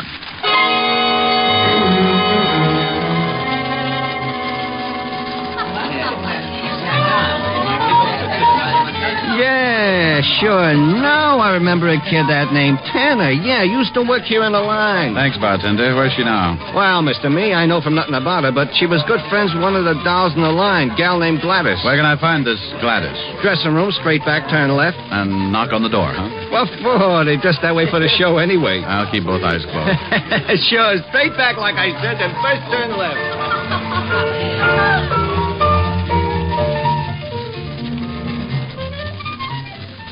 What you want with her, handsome? Why don't you get off here? You tip me, sweetheart, but give me a rain check. Who waits for rain? But, why do you want to see Elaine? Well, maybe I ought to tell her about some oil wells that came in. Yeah? You don't look like the type talks about oil wells. Honey, don't let the tassels on my shoes fool you. Oh, you're cute. Yeah, I know where Elaine is. Want to give? Information? Sure. Oh, you've got a one-track mind. Maybe I can't switch it over yet. Okay, so I'll get a couple of days older meanwhile. Anyhow, I never did like her. So, I don't mind letting you know. Know what, Gladys? Well, maybe a month ago she quit this job. This dump. All right, she quits. Go ahead. Yeah. But before she quit, she's acting funny. Like the night we're going home together, walking along and she's talking. This is the last time I take this walk. So, gonna fly to him from work? I'm quitting. Well, if you like to eat grass, go ahead. I won't eat grass. Ever had a real mink coat, Gladys? I coulda, but his lawyers settled out of court. I'll have one. I'll do all right. You thinking about that guy Clinton who comes in the club? Uh-huh. Honey, there's wolves and there's wolves. Want to pick one with teeth? He likes me. Sure. Every time he sees you, he's got to push his eyes back in his head. Chris is working for him. His chauffeur. So this is news, so what? Money. Lots of it. Shakedown? Oh, now look, honey, they can give you trouble for that. Not a shakedown. This is safe and sure. Chris figured it. He figured it, and I... And what? Nothing. Just forget it. Come on, let's get some coffee.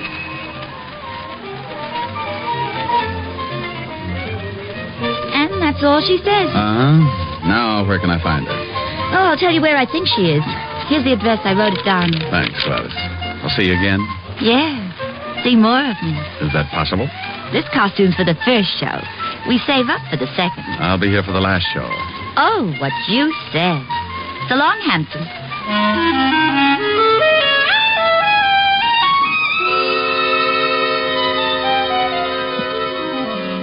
A little while after Gladys gave me the address, I was buzzing at an apartment door. I kept my fingers crossed and then uncrossed them when the door opened. Yes? Hello there, Elaine. Who are you? Oh, the name's Hangtooth. Elmer Hangtooth. Who? Oh, I better come in. Hey, what's the idea? Can't hear a thing you say, honey. My hearing aid just shorted out. Now listen, wise guy.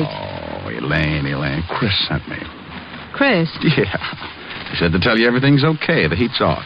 How about that private eye? Diamond? Richard Diamond? Yeah, that's the one. Honey, you'll never be any closer to him than you are right now. I was afraid he'd quit. Hey, when's Chris coming? Soon, I hope. Oh. I've never seen you before. Have I? Well, you're young and life's full of surprises. Uh-huh. I like surprises. Right. Chris work you in on the deal? Yeah. I did him a favor. Took care of Diamond. Like doing it, too. Oh, by the way, what goes with you and Clinton? Honey, we had a common interest. Oh. Books, dearie. Books. He had one I wanted. When I finished with him, I could have walked out with the furniture. Yeah, I guess you could, baby. I guess you could. Think so? Why not? What did you say your name was? Well, the name's Appelknocker, Harold Appelknocker. What? That's not what you said before. Oh, so you have been listening. The real name is Diamond, Richard Diamond. I see a kidder, huh? Well, if that makes you laugh, this ought to bring back Mahjong. Here, take a look at my license. My membership card, the Hopalong Cassidy Club, my Flash Gordon beanie. You dirty shummus, you stinking cop. Easy, baby. Let go of me. Easy. Let go, you dirty. Let go of me. Let her go, Diamond. Chris. Jackpot. Chris and Elaine all at once. Diamond, get your hands off her. Get him off. That's better. Now, Elaine, before I fill him full of holes, tell me what he's doing here. He said you sent him, Chris. Sure, he would.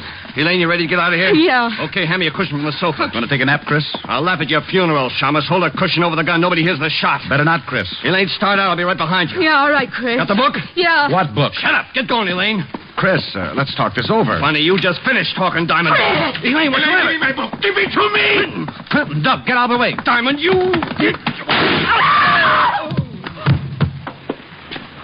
Chris. Well, I owed him that partner's hair. Chris. All right, Elaine. Just creased. I wouldn't think of depriving the hot seat of such a good customer. My book. Where's my book? I want it. Give me my book. Sure, Mr. Clinton. But I'm afraid you'll have to explain to the police first. A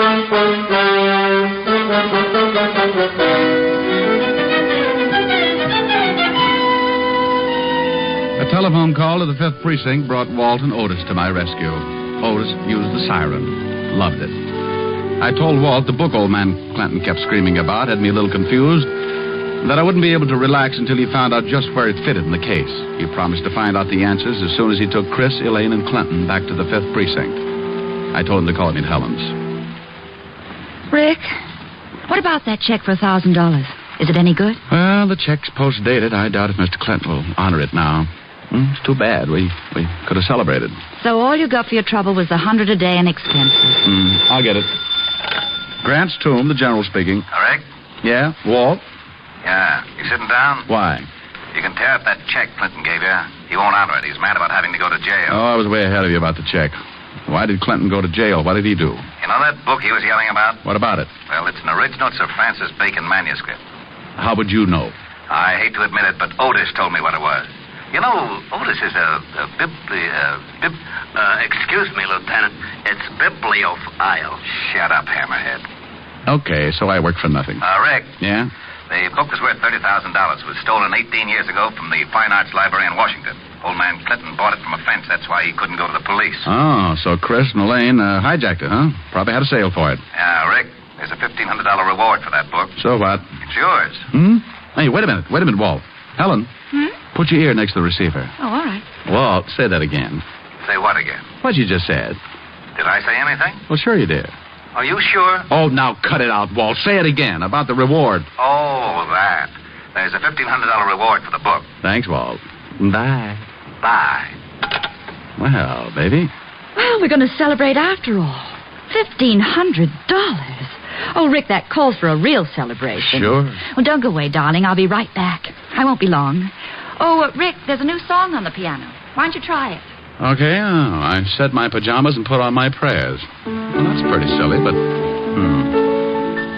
My baby kissed me goodnight, and I am glad to relate that by the time I got home, I was feeling great. I climbed up the door and opened the stairs. I said my pajamas and put on my prayers. I turned off the bed, crawled into the light, and all because you kissed me good night. Next morning I awoke and scrambled my shoes. I shined up an egg, then I toasted the news. I buttered my tie and took another bite, and all because you kissed me good night. By evening I felt normal, so we went out again. You said goodnight and kissed me. I hurried home, and then I climbed up the door and opened the stairs. I said my pajamas and put on my prayers. I turned off the bed, crawled into the light, and all because you kissed me goodnight. By evening I felt normal, so we went out again. You said goodnight and kissed me. I hurried home, and then I lifted the preacher, called up the phone, spoke to the dog, and threw your ma a bone. 'Twas midnight, and yet the sun was shining bright, and all because you kissed me good night. Oh, that was lovely, Rick. Well, how do I look? Oh, my, wonderful. What are you so dressed up for? For the celebration. Oh, that's right, yeah. Come on, let's go. Oh, where are we going, Rick? Oh, the Blue Falcon nightclub. We'll be just in time for the last show. The Blue Falcon. Oh, but why pick that play? Oh, but they've got a wonderful floor show. Yes, but the costumes are, well, they're nothing. Oh, what you said.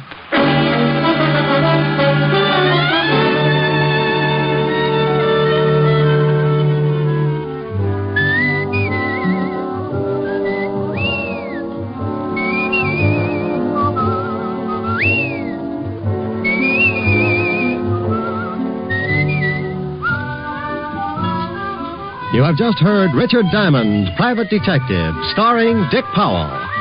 Ed Begley played Lieutenant Walt Levinson. Also in the cast were Wilms Herbert, Francis Robinson, Ted Osborne, Gene Bates, and Paul DeBod. Music was under the direction of Frank Worth. Today's show was written and directed by Russell Hughes. Dick Powell currently may be seen in the motion picture version of the best-selling novel, Mrs. Mike.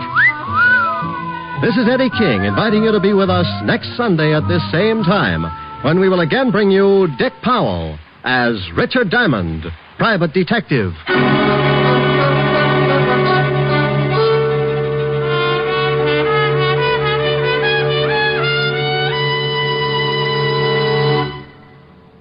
What's on NBC today?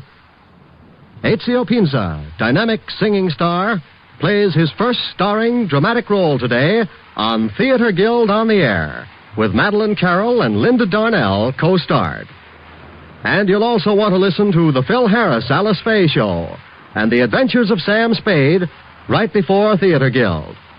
Don't forget, Ezio Pinza on Theater Guild on the Air today. It's all great entertainment today on NBC.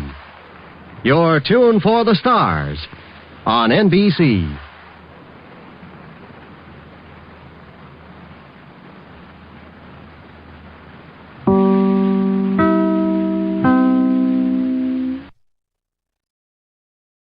The F.W. Fitch Company presents Dick Powell as Private Investigator Richard Rogue in Rogue's Gallery. Laugh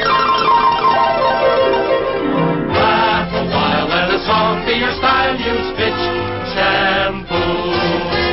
Don't despair, use your head, save your hair. Use Fitch shampoo. The F.W. Fitch Company, makers of Fitch's Dandruff Remover Shampoo and Ideal Hair Tonic, presents Dick Powell as Private Investigator Richard Rogue in Rogue's Gallery.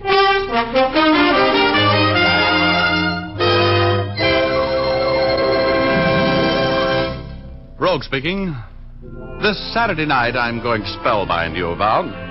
Caught me while spending a week and the fee from my last case in zestful living at a summer hotel, which was so swanky that the help hardly spoke to the guests. For $25 a day, I had one of the 50 bungalows on the hotel grounds. For $30, I could have had one with a window. Well, anyway, there was a girl up there. Isn't there always? She was named Janice Cole, a sort of a social secretary to the hotel. She was about 28. Her eyes were so big and blue they made you think of mountain lakes, and her hair was as black as a jealous rage. She had a figure that made you think you'd seen her before in a swimsuit. Oh, she was real quality. Much to my high blood pressure, she was engaged to a society playboy with $1 for every suntan in Florida, and his name was Clint Hayes. There was dancing going on in the ballroom of the hotel, and Janice was dancing with Clint. but she was watching me. I thought I saw fear in her eyes. They finished their dance right in front of me.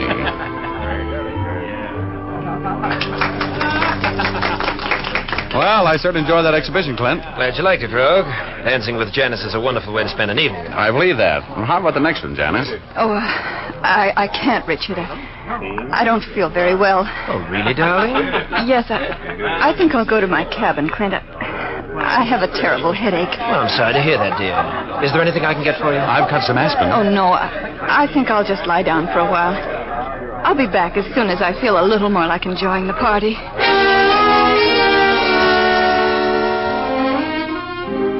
After Janice Cole left, I ducked Clint and mingled with the crowd, fencing in and out of polite conversation and keeping up a gay front to cover the worry which was stampeding around in my mind.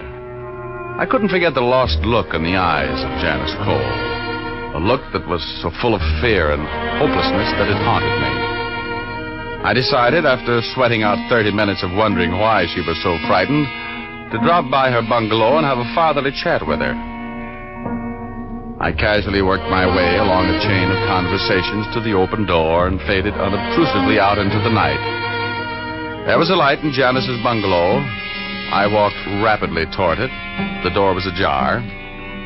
When I knocked on it, it swung open. And I saw Janice lying there, a red pool expanding on the Navajo rug under her head. I took a few steps into the room. Oh! I was on the inside of a giant bell, clinging to the clapper with the strength of desperation. It swung through eternity like a giant pendulum, and at the end of every arc, the universe was shattered with the sound of the tolling. I couldn't stand the noise. I let go on the tremendous upsweep and was catapulted through space at a terrifying, breathless speed. The ringing of the bell grew fainter and fainter. And then, there was quiet. I drifted peacefully for a while and landed as gently as a snowflake on a sparrow's wing. And I rested on cloud 8 in the blackness of complete oblivion. Hey, Chiefy, you better come out of it. Oh, go away, Igor. No, I'm sorry, Rogie, but you've got to get back on the ball or you're going to find yourself behind it. Come on now. Come on. Igor, go away. I'm not well. I've been hurt. There are things going on that you ought to know about, Rogie. I don't care. I'm on my vacation. You're in trouble, Rogie. Bad trouble.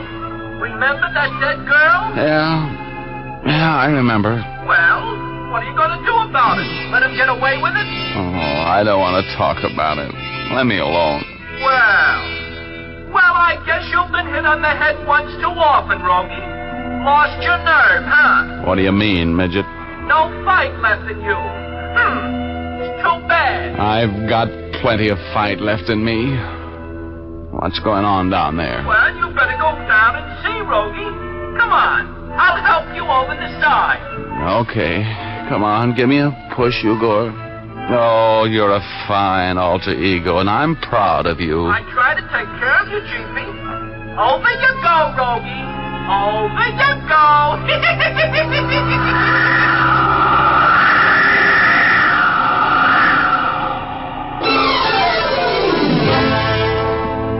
I dreaded opening my eyes because I remembered that dead girl lying there. But I opened them at last. And what I didn't see made me think I'd lost my mind. Where the body had lain, staining the Navajo rug, there was a Navajo rug, but no stain and no body. I wobbled to my feet. My knees were made of soup.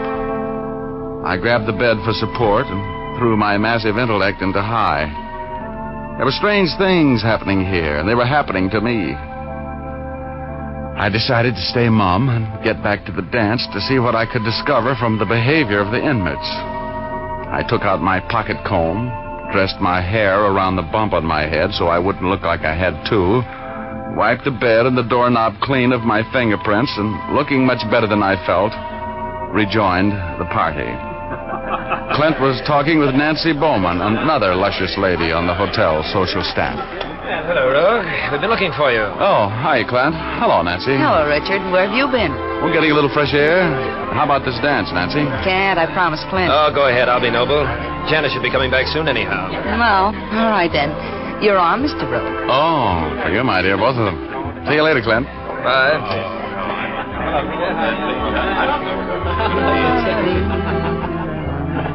You know, Nancy, that Clint's a lucky man getting a girl like Janice. She's what the boys in the back room call a dish. I suppose Janice isn't lucky getting a man with $1 million. Not my type. Now, I don't have the million, but Well, then let's just dance. Oh. Now that Janice has her millionaire, I'm out to get mine. You girls old friends? Oh, I've worked up here with her summers for a couple of years. She's a grand girl. Everybody loves her. She's engaged to this creep with the millions? Yes, they're going to be married in 2 weeks. Don't you ever read the newspapers? Oh, guess it wasn't on the sport page. Probably not. Though the way Janice stalked him, it could have been. Kitty, kitty, kitty, kitty. May I cut in? Hi, Frank. That's up to you, Richard. Well, I never give up beautiful ladies to strangers. You don't know Frank, the ladies' home companion? That can be taken care of. Introduce me, Nancy. Mr. Rogue, this is Frank Pitts, friend of Janice. Oh, glad to know you, Mr. Pitts. Thank you, Mr. Rogue.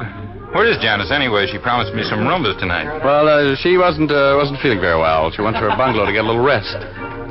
You insist on cutting in? Unless you have some very fine arguments against it. Well, I guess I haven't. Nancy, I hope I'll see you later. You will. This is a temporary thing, Richard. What happened to your dance, Rogue? A man cut in on me. Oh, that's Frank Pitts. He doesn't belong here, Rogue. He's all shoulders and no money. I understand that he and Janice are old friends. That's right.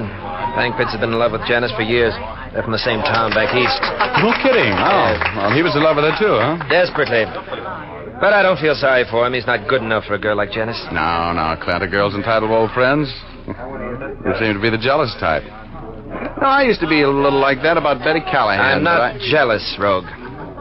Just hate to see a girl like Janice making a fool of herself over a no-good like that Pitts. Ever since he arrived today, she's been moody and dejected. Oh, that's the way it is. Oh, that's the way it is, huh? You and Janice had a spat over the old flame. We did not. You're being most impolite, Mr. Rogue. Janice and I happen to be in love. Yes?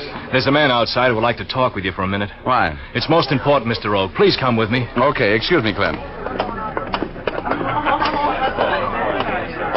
Well, you look a little upset. What's the matter? Oh, it's horrible. Horrible. May I ask what you're talking about? No, I can't tell you, Mr. Rogue. But in all my years in hotel management, this is the most terrible thing that's ever happened to me. Here he is, Mr. Mills. Mr. Mills is our district attorney, Mr. Rogue. Oh, well, I'm glad to know you, Mr. Mills. What can I do for you? You're Richard Rogue, the private investigator from Los Angeles? That's right. Why? Well, I'd like to talk with you, Miss Rogue, about a murder. Oh, yes. Why, sure, Mr. Mills. Always glad to lend my talents to law enforcement. That's nice of you, Mr. Rogue, because you can help a lot on this case. Why did you murder Janice Cole?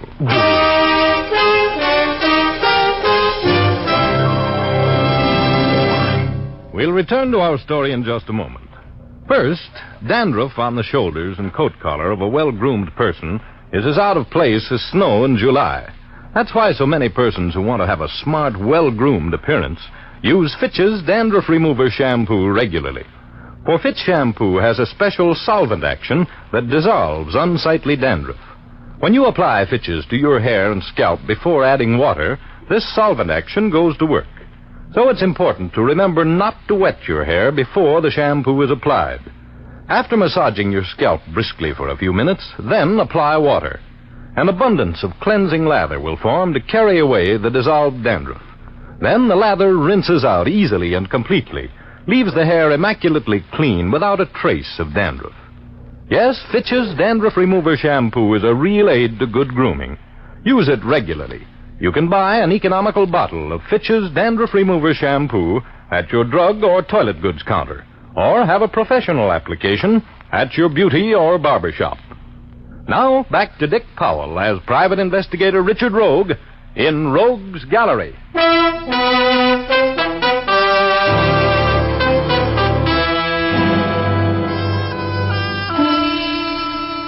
My guilty conscience was calling me names and giving me bad advice as I strolled out of the ballroom with the DA.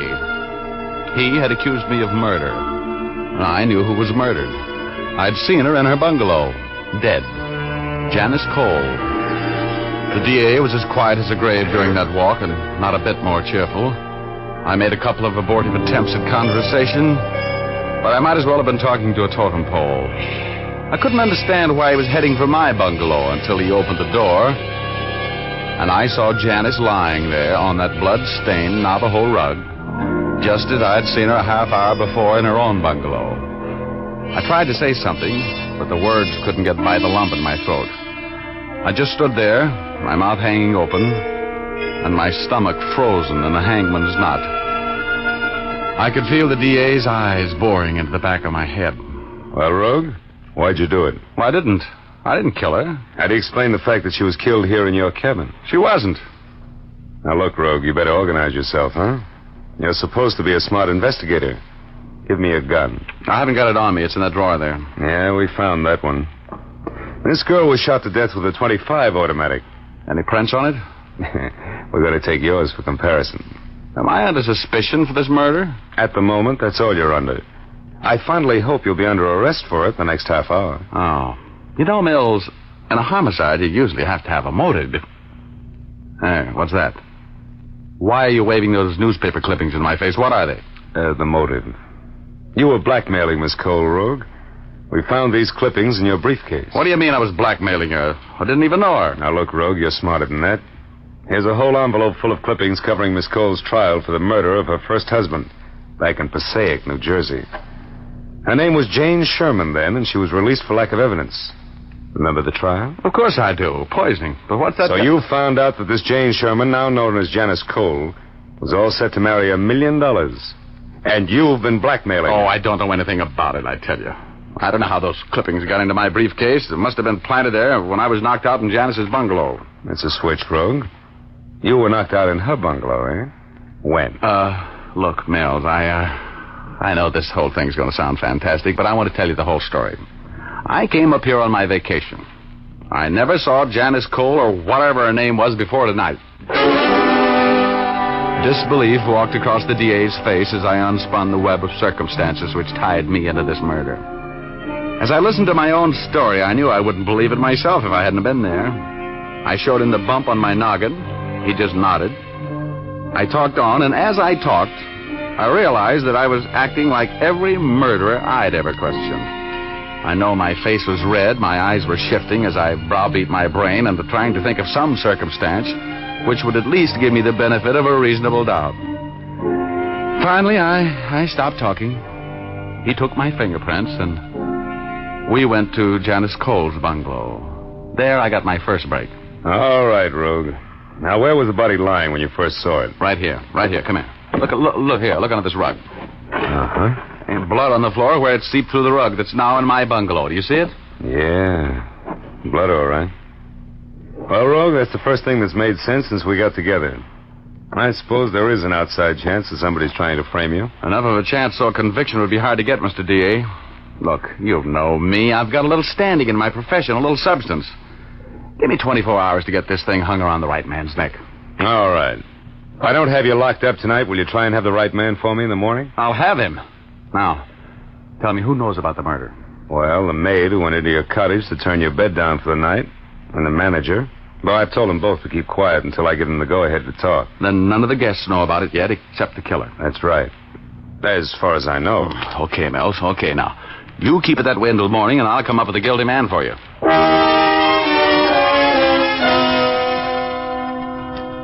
Big talk. I had been framed with loving care, like a sweetheart's picture.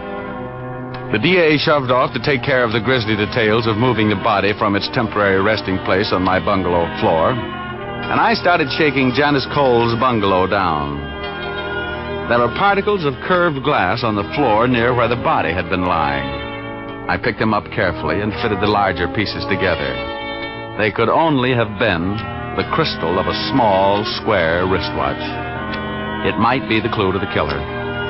I went back to the main hotel building. The Saturday night party was still going strong.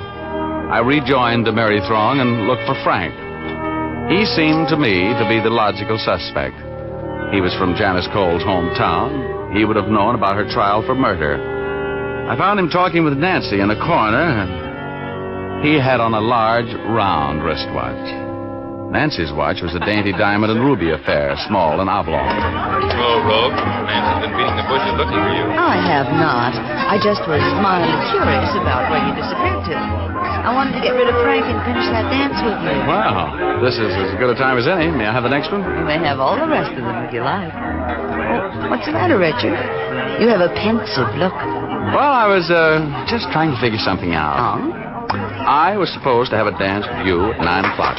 Where were you? I was here. I got here just at 9. Didn't I, Frank? Don't try to prove anything by me, baby. I don't know. At 9 o'clock, I was having a drink with Clint Hayes in my bungalow. Well, there goes your alibi, Nancy. You weren't here. Alibi? Why would I need an alibi? I was here, you weren't. I looked all over for you. Oh, now, let's not argue about it. Let's have the next one, huh? I'll be right back. Okay. No tricks now. Hi, Clint. What? Oh, how come you're sitting this one out? Oh, hello, Rogue. Well, I'm sorry I startled you. I was just in a deep fog. Nancy come back yet? No. Nancy, I just changed her name there, if you don't mind. Yeah. I'm kind of worried about her. Well, she's subject to headaches like this, poor kid. Maybe you'd better run over and have a talk with her, huh? Oh, I hate to bother her when she's feeling bad. Look, Clint, just to settle a little argument, were you and Frank Pitts having a drink in his bungalow at 9 o'clock? Oh, yes, matter of fact, we were. How'd you know that? He just told me. Just a silly little argument. I wish Janice would hurry back in time for the last dance, at least.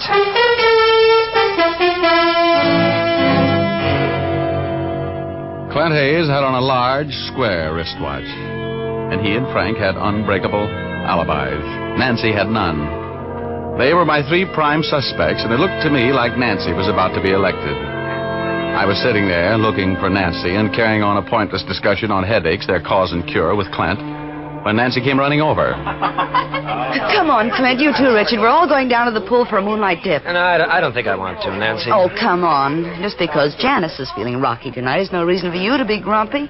Come on, Richard. Get your swim trunks and give the girls a treat. Huh? All right. I'm in. Come on, Clint. A little dip or two you got. No, I don't think come on, Clint. Oh, might as well, Clint. Sounds like a good idea, doesn't it? Well, Nancy, we got it all organized? Yes, Richard and Clint are crazy about the idea, aren't you? Oh, okay. I'll join you for a while. Nice man, Clint. Hurry up now. See you at the pool.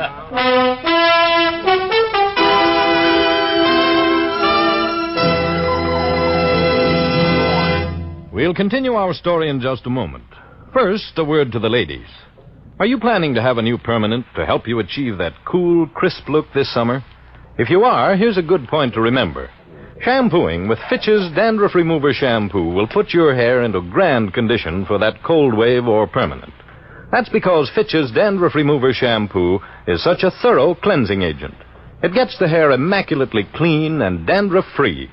Then, since it's completely soluble in water, it rinses out easily, leaving no dull, soapy film. Your hair is left radiant with no dirt, dandruff, or soapy film clinging to the hair strands to obstruct the work of the waving solution.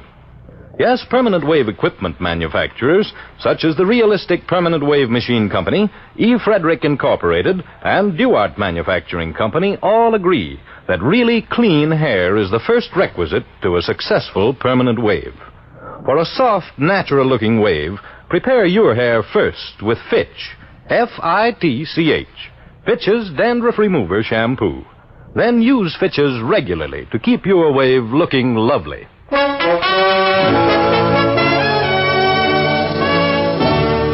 Now back to Dick Powell as Private Investigator Richard Rogue in Rogue's Gallery.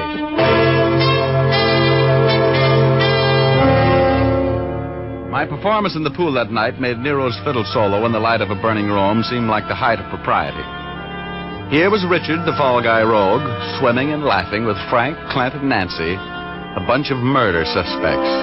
A matter of hours before the law put a pair of stylishly plain bracelets on me and claimed me for its own if I hadn't solved the murder of Janice Cole. But there was method in my madness. That swim gave me the information I wanted. In fact, it gave me the murderer. I left before the swimming party broke up and went to one of the guest bungalows. An open window made the job of getting in as easy as falling in love. I found what I was looking for in a chest of drawers. Then I sat down and waited for my victim to come in and turn on the lights. Rogue, What are you doing here? Waiting to talk with you about a murder, Clint. Shut the door. Come in and sit down, Clint. I want to know all about what happened to Janice. Janice? Something's happened to Janice? Yes, Janice, and don't act so innocent. What do you know about her murder? I didn't kill her. What makes you think I killed her? I didn't say you killed her, but I'm sure you know something about it. You know, you shouldn't get involved in murder, Clint. It's too complicated. You're just talking, Rogue. You killed her. You were a blackmailer and you killed her. Now, Clint. You weren't supposed to know anything about that. In fact, you couldn't have known anything about it unless you were the guy who framed me so nicely. I'm a little mad at you for that, you know. And I'm going to get a confession of that murder out of you some way or other. Now, do you feel like talking, or do I have to beat it out of you? What makes you think I did it, Rogue? Take off your wristwatch. Now, look at your wrist. What? You see that small square of white skin where you used to wear your small square wristwatch? That was the giveaway, Clint. You see this watch here, the one I found hidden under the shirts in that chest of drawers there? The crystal's broken, Clint. That was broken in the struggle with Janice tonight just before you shot her. The broken glass was found on the floor of the cabin right where the body was before you moved it to mine. Now, do you feel any more like talking, Clint? Why did you kill her? I didn't kill her. I got until morning for you to start talking, and I've got more socks in a 10-story laundry. Now, let me know when you want to start singing. You know what happened in that room, and you're going to tell me. I didn't kill her. I swear. I didn't, Rogue. I was there. Sure, I was there, but If you didn't kill her, who did? I can't tell you. Come on, Clint. You're not smart enough to work out that frame on me. Who was in this with you? I wouldn't answer that if I were you, Clint. Drop the gun, Rogue. Hello, Frank. Well, you're mixed up in this, too, huh? Well, maybe we can arrange a double execution.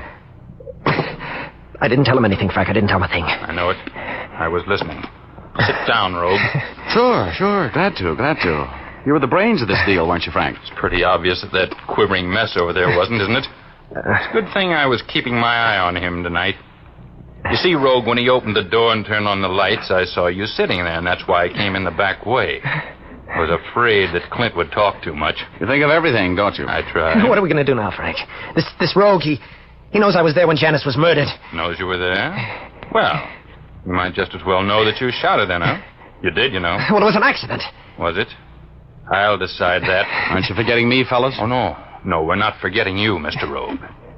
It really doesn't make any difference who killed Janice as long as you disappear with all the evidence pointing to the fact that you did the job. No, Frank. I don't want any more killing. Shut up. I'm handling this affair. What?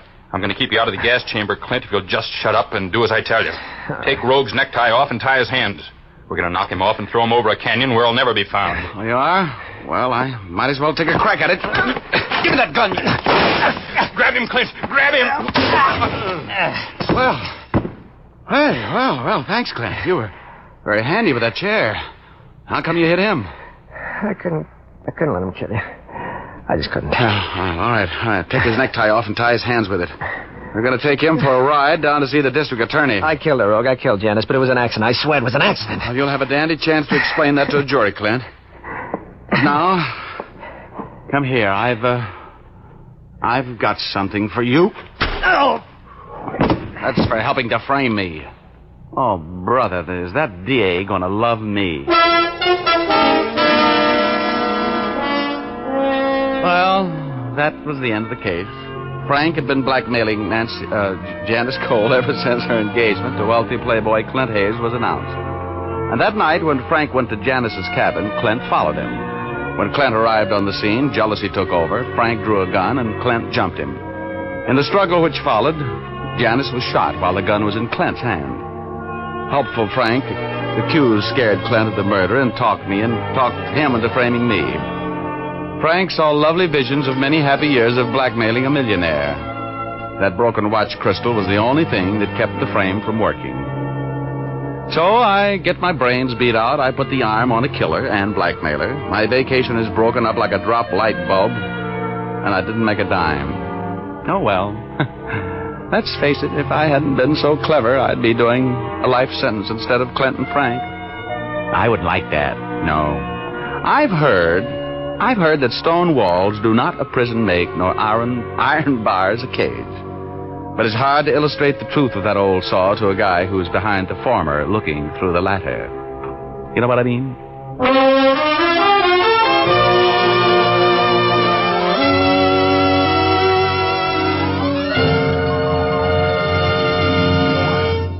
This is Dick Mushmouth Powell again, ladies and gentlemen. Hope you enjoyed our story tonight. Ray Buffum wrote it. Leith Stevens composed and conducted the music, and Dee Engelbach produced and directed. Be with us again next Sunday, will you? We have a story for you about a doctor, a dentist, and a miserly old lady who comes up dead. We call it, Where There's a Will, There's a Murder. Thanks for listening, and now here's James with a hair Doyle. Listen again next week at this same time to hear Dick Powell as Private Investigator Richard Rogue in Rogue's Gallery.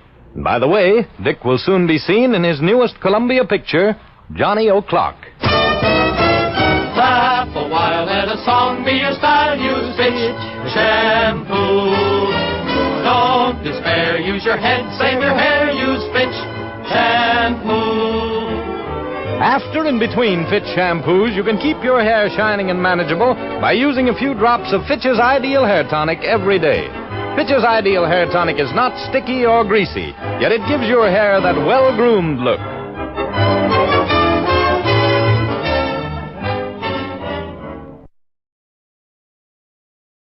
Wait a minute. Have you heard the strange tales of the Whistler?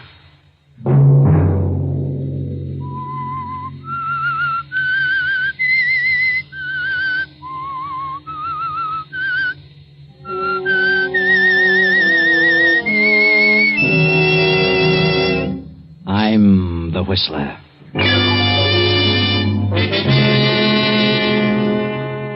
I get a terrible feeling of depression, and then this awful urge comes upon me. The urge to hurt someone. The urge to inflict pain. The urge to kill. Another Sunday night, and again CBS presents The Whistler. I, the Whistler, know many things, for I walk by night. I know many strange tales, many secrets hidden in the hearts of men and women who have stepped into the shadows. I know the nameless terrors of which they dare not speak. And so I tell you tonight the unusual tale, the urge to kill. Henry Drake sits in his big office staring out over the smoking stacks of his busy factory. Production is at its peak. The demands of the past year have brought untold problems to his desk and placed heavy loads on his shoulders. Henry Drake and his partner, Philip Putnam, had started this factory 5 years ago and built it into a smooth-running, highly profitable organization. But now the added demands of war have more than trebled the production and the worries as well. Phil had put up most of the money and Henry the brains. It was Henry who always had to make the decisions. But now something is happening to Henry. He is beginning to slip. His memory is playing tricks on him. Good morning, Mr. Drake. Oh, morning, Ethel. Mr. Putnam wants to know if you studied those contracts last night. Contracts? What contracts? Why, the ones he gave you last night. You said you'd take them home. They must be signed by noon. Contracts? Why, I don't know what you're talking about. When did Phil give me any contracts? What? Just before you left last evening. Well, that's funny. Don't you remember? What? Remember? Well, yes. Yes, I do remember now. Yes, of course. Well, may I have them? Well, let me see. What on earth did I do with them? Oh, tell Mr. Putnam to step in here. Yes, Mr. Drake. Mr. Drake would like to see you, Mr. Putnam. I'll be right in. I'll ring if I need you, Ethel. All right. Good morning, Henry. What's up? Why, about those contracts you gave me yesterday evening. Just what were they about? What? What do you mean? Haven't you read them? No. No, I haven't. Good heavens, man. They were supposed to be signed by noon today, and it's 10 o'clock now. Now, where are they? I don't know where they are, Phil. I can't find them. I'm sure I didn't take them home. Oh, you must have. Strange. I can't remember a thing about them. Well, what did you do after you left here? Where'd you go? Why, I went home. That is, I think I did. Think you did? What's the matter with you, Henry? I don't know, Phil. I can't seem to recall a thing I did last evening. Are you kidding? Certainly not. Why should I kid about such a thing? Well, don't get sore about it. Certainly ridiculous. This is a serious situation. I know, Phil. I know that better than you do. Well, call your home. They've got to be there. Have Rita send them over by special messenger. Yes, sir? Get Mrs. Drake on the phone. You don't look very well, Henry. You're as pale as a ghost. Look at the perspiration. What's wrong with you, man? I don't know. I really don't know. I feel terrible, and my eyes are bothering me. Bright flashes keep passing in front of me, and my ears throb. Oh, hello? Oh, Rita, this is Phil. Henry brought a contract home to study last evening. Look around and see if you can find it, Yeah, it's very important. In a blue binder, about 20 pages. What? I see. Thanks. She's in the library now. Oh. Yes? You can't? Yes. I see. Really? Well, all right. Call me back. Well, what about it? You have no idea what happened to you after you left here last evening at 6? Did I leave at 6? Certainly. So did I. She said you didn't come home for dinner. She decided to go to the opera. And when she came back at 12, you didn't come in until 1. Said your shoes and trousers were all covered with mud. You went straight to bed. Was it raining last night? Of course it was. I don't remember that. Rita's going to look in the coat and suit you were wearing last night. She'll call me back. What on earth is happening to me? Where could I have gone? Yes? Yes, Rita. Well, you couldn't. I see. Very well, thanks. Goodbye. Not a trace of the contract. Now what? Phil, I've got to tell you this. This isn't the first time this has happened. It's been going on for weeks. About twice every week, a terrible depression comes over me, and then when I wake up, I can't for the life of me remember what happened the night before. Well, maybe the strain has been too much. You better see a doctor at once, Henry. Oh, I know I should, but I'm afraid to. Why? I'm afraid of what he might tell me. Oh, nonsense. Go and see a doctor right now. I'll go down to your place and search it from top to bottom. Very well, Phil. I'll go now. I'll be back as soon as I can.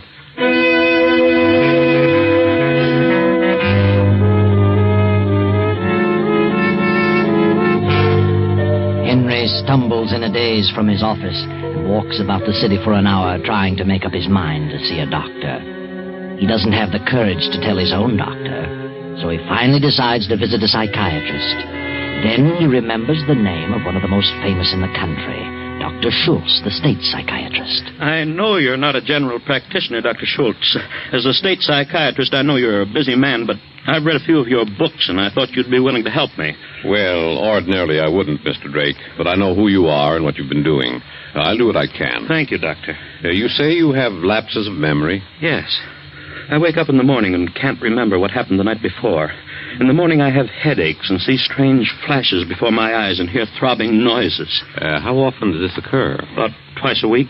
But I remember everything I do during the day. Mm-hmm. Have you ever had a serious ailment? No. Ever had an accident? Anything that might have caused a concussion? Well, not that I remember. I may have had as a child. Have you been working under an exceptional mental strain? Yes, I have. The pressure's been more than doubled. For the last year, the problems have been so heavy that I've been unable to sleep. I've studied them until dawn, until finally I was unable to remember them. You don't go to sleep easily? No, not till very late. From all appearances, I wander about until 1 o'clock in the morning. Where, I don't know. You're married? Yes. What does your wife think of your strange behavior? Well, naturally, she doesn't like it. She says I walk in and go to bed without saying a word. So now she doesn't even ask where I've been. Are you and your wife incompatible? Well, somewhat. Have you ever been interested in another woman? I have not. Any children? No. Have you ever been caught in a predicament where you were forced to do something dishonest in order to escape a severe penalty? Well, what do you mean? Well, I'll put it another way. Do you fear anything or anybody? No. Do you hate anything or anybody? Yes. Lately, I dislike my work, my business, intensely. Why? I don't know why. Maybe I've had too much of it. Who is closest to you in your work? Well, I have a partner, and we have a secretary. And who are they? My partner is Philip Putnam. My secretary is Ethel Watson. Oh, you both have the same secretary? Yes. That way we keep things more orderly. Could you get along without her? Oh, I never thought of it. She's very capable, but I suppose I could get along without her. Does your partner have as much responsibility in the business as you? I do most of the mental work. You resent that? You mean, do I think he should take more responsibility? Yes, I do. But he isn't capable. He plays golf and takes days off at a time. Yes, I do resent that. But I know nothing can be done about it. Is your partner married? No. For a while, I thought he and our secretary were growing fond of each other, but in the last few months, it seems to have cooled. Are your financial affairs in order? Exceptionally so, never better. Are you worried about the outcome of the war? No more than anyone else. I realize it'll keep every nose to the grindstone. And you drink? Oh, I'm temperate. Probably a little more of late. Never took narcotics? No. I've tried sleeping tablets, but they did me no good. I see. Have you anything further to add to this discussion? No. Well, then I must ask you to leave and not come back. What? Why, what do you mean, Doctor? Just that. Leave and don't come back until you decide to tell me the truth. But I've been telling you everything I know. No, you haven't. There's something you've been withholding. Good day. Wait a minute. What are you trying to say? I'm not trying to say anything. I've told you that you're holding something back, some fear that you don't want known. But if you want me to help you, you'll have to divulge everything. All right. I thought maybe you could help me without my telling, but... All right. I'll tell you what it is. That's better. It happens on these mornings when I fail to remember what has occurred the night before. It happens during these spells of flashes and noises. What happens? I get this terrible feeling of depression. And then slowly, gradually, the urge comes to me. The urge to what? The urge to hurt someone. The urge to inflict pain, inflict injury on someone. On whom? Anyone. Any person who comes into my mind. Anyone I see or think about. The waitress in the cafe, my secretary, my chauffeur, my wife, my partner, a laborer. Anyone. Have you ever killed anyone, Drake? No, I swear never, and I don't want to. And that's why I'm here. I'm afraid. Afraid of myself. I don't want to harm anyone. I'd rather die. Would you? Yes. All right. Now you know. That's my great fear. Something's got to be done about it. You've got to help me. Very well, Drake. I'm glad you finally told me. Now I know what to do, know where to start. You don't think I'm going completely to pieces? Mentally, I mean. No, I don't think so. You think it's just temporary? Let's not talk about it anymore. But what can I do? I want you to stay away from the business for a week. Don't go near it. Don't think about it. I want you to stay in bed as much as possible. Read something in the light vein. Putter about if you like. In the garden, say. Anything but business. At the end of the week, I want to see you again. But above all, rest. Rest your mind and your body. Yes, I understand. And you think that will bring me out of these spells? I think everything will turn out for the best. Oh, thank you, Dr. Schultz. I appreciate all this, and I'll see you in a week. Goodbye, Mr. Drake. Miss Burton. Yes, Dr. Schultz. Did you take down that interview, Miss Burton? Yes, Doctor. I made a recording of it. Thank you.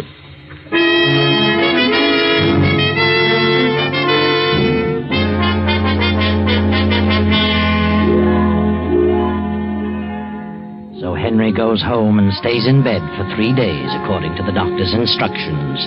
Then, toward midnight of the third evening, his wife Rita comes home and is startled to find him gone. Jackson? Oh, yes, Mrs. Drake. Jackson, where's Mr. Drake? Why, Mr. Drake is in his room. But he isn't. He's gone. Gone?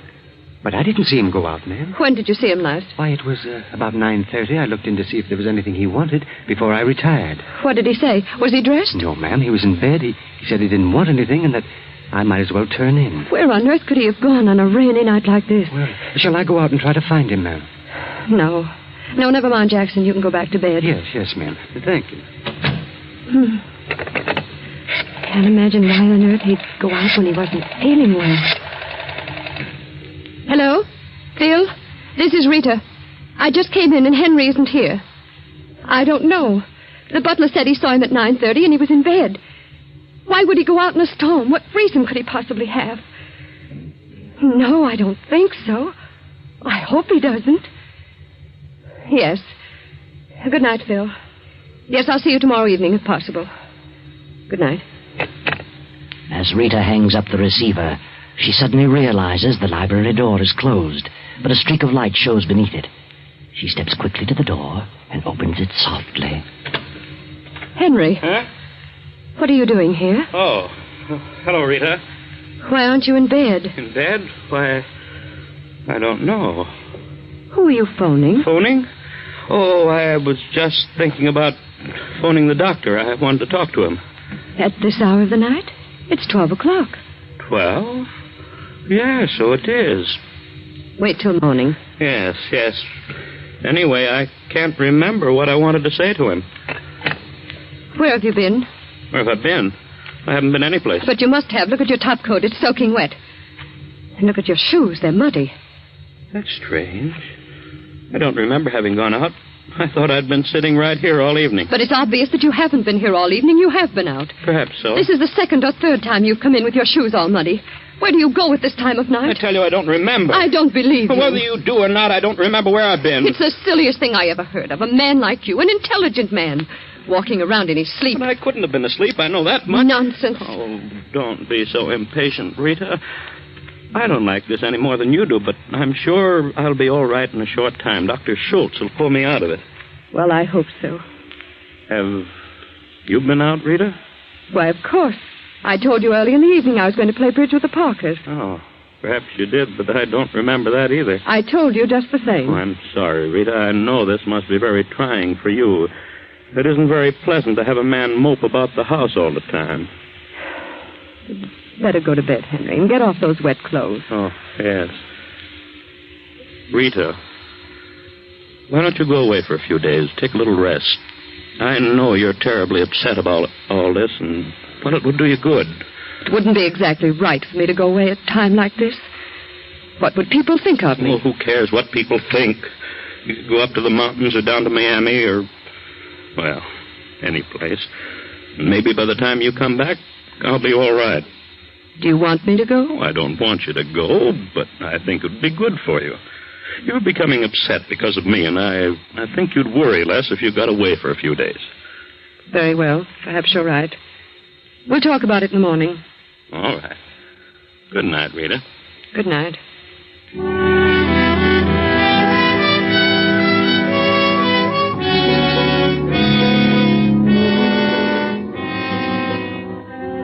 Henry sits for a while staring at the telephone, then gets up slowly and shuffles up the steps to his room. He pauses for a few moments before Rita's door, then goes on to his own room and goes to bed. The storm continues in its fury, and from his kennel in the backyard, Duke, Rita's Airedale, begins to howl.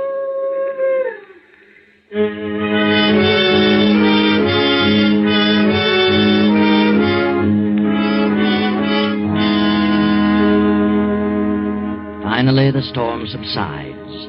Morning comes, and Henry joins Rita at breakfast. What's the matter, Henry? You haven't eaten a bite. No, I'm not hungry. I don't feel at all well this morning. You do look pale. I've never seen you so haggard. No? What's the matter with your hands? My hands? Well, yes, you keep staring at them and flexing your fingers. Oh, I don't know. You seem to... Well, it feels like rheumatism. Have some coffee. Yes, I believe I will. Here you are. Oh, good heavens. All over the floor. Oh, I'm sorry. I just seem to have no grip. Getting bad. I can't even hold on to a cup. Rita, what have you decided about that trip? I wish you'd take a few days' vacation. Oh, you sound as though you want to get rid of me. I'm only thinking of you. Very well, if you insist. I'll go up to the mountain place. Maybe it'll do us both some good. Oh, Mrs. Drake! Mrs. Drake! Jackson, what on earth are you so excited about? Something terrible has happened. Terrible? What do you mean? I don't know how to tell you it. It's awful. What are you trying to say? It's Duke, your Airedale. What's happened to him? He's dead. I just went out to the kennel to unhook his chain, and there he was, ma'am. Oh, good heavens. Well, what happened to him? He's been strangled. There he was beside his house, and his tongue sticking way out. Oh, it's awful, ma'am. Strangled? But why? Who? Well, maybe he got tangled up in his chain, but it didn't appear so, ma'am. Somebody did it deliberately. Oh, the poor fellow. I can't imagine such a thing. Wait a minute, Rita. I wouldn't go out there. Oh, but I must. Please don't. It'll just upset you. Please don't go. Very well. But, I'm just sick all over. Oh, now, Rita, I know how you feel, and it's a shame.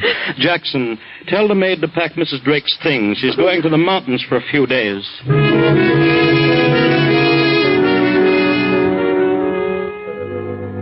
Henry Drake sits staring at his hands for a few moments, opening and closing them, opening and closing them. Then suddenly he leaves the house and rushes to Dr. Schultz's office. What is wrong with you, Drake? You were to come here today after tomorrow. I had to see a doctor. Something terrible has happened. No. Just calm down. Take it easy. Sit down, Drake. It happened in the night. What happened? Duke, my wife's dog, he was killed last night. Killed? Well, how did that happen? He was strangled, choked to death. Well, who did it? I must have done it. You? Oh, come now. What makes you think that? I can't remember a thing about it. I can remember nothing of last night, but I must have done it because of my hands. What's wrong with your hands? They hurt. The muscles are terribly sore, as though I'd been doing something strenuous. I see. And look at this mark on my thumb. It's a long cut, as though something sharp dragged across it. You mean like a tooth? Yes. Why not a dog's tooth? Certainly does. You really think you killed the dog? What do you think, Doctor? Well, I suppose it's possible, but there's no proof. Could be coincidental. I don't think so. I must have done it. He never disturbed the neighbors that I know of. Did you like the dog? Why, of course. I was very fond of him. Don't you see what this means? I've been afraid of something like this. Heaven knows what else I've done when I've been in these lapses. You've got to do something for me. Drake, I'm going to have to put you through all the tests. It'll take some time, but I think we can get at the root of your trouble. Do anything you say. We'll start right now. Miss Burden, get Dr. Fenton. I want him to assist me in a complete examination. Yes, Dr. Schultz.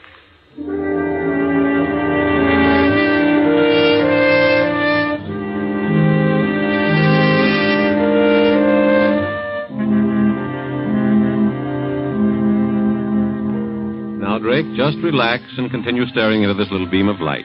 We want you to answer these questions as quickly as possible. Yes. You're crossing a street. An automobile suddenly bears down upon you, you see? Yes. In an effort to save yourself, you jump out of the way. Yes. You jump forward or backward? Why, backward? Why? I can jump backward quicker than I can forward. Repeat after me as rapidly as possible. 1, 2, 3, 5, 6, 8, 9. 1, 2, 3, 4, 5, 6, 8, 9. You have no children? No. But you are married? Yes. Suppose you had a child. You come home at night and discover your house is on fire. Your wife and child are alone, asleep on the second floor. Will you try to rescue them first or call the fire department? Call the fire department? I see. Get all that with the timing, Miss Burton? Yes, Doctor. Now, Drake, keep your eyes on the black dot. Follow it closely as it moves. I'm going to call out a series of words. As I call them, you will answer the word or phrase suggested by what I say. Yes. Green. Grass. Roses. Funeral. Orange. Sunset. Honeysuckle. Home. Violets. Wife. Red. Blood. Dog. Hands. Auto. Wreck. Rain. Mud. Love. Hate. Very well, Drake. Rest for 10 minutes and we'll proceed to the next test. How do your hands feel? Huh? Why, about the same. All right. Come with me, Miss Burton.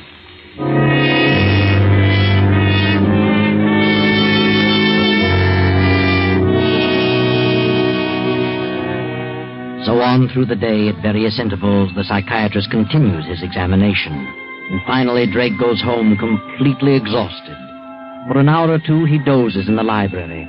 Then about 9:30, Jackson, the butler, steps into the room. Beg pardon, sir?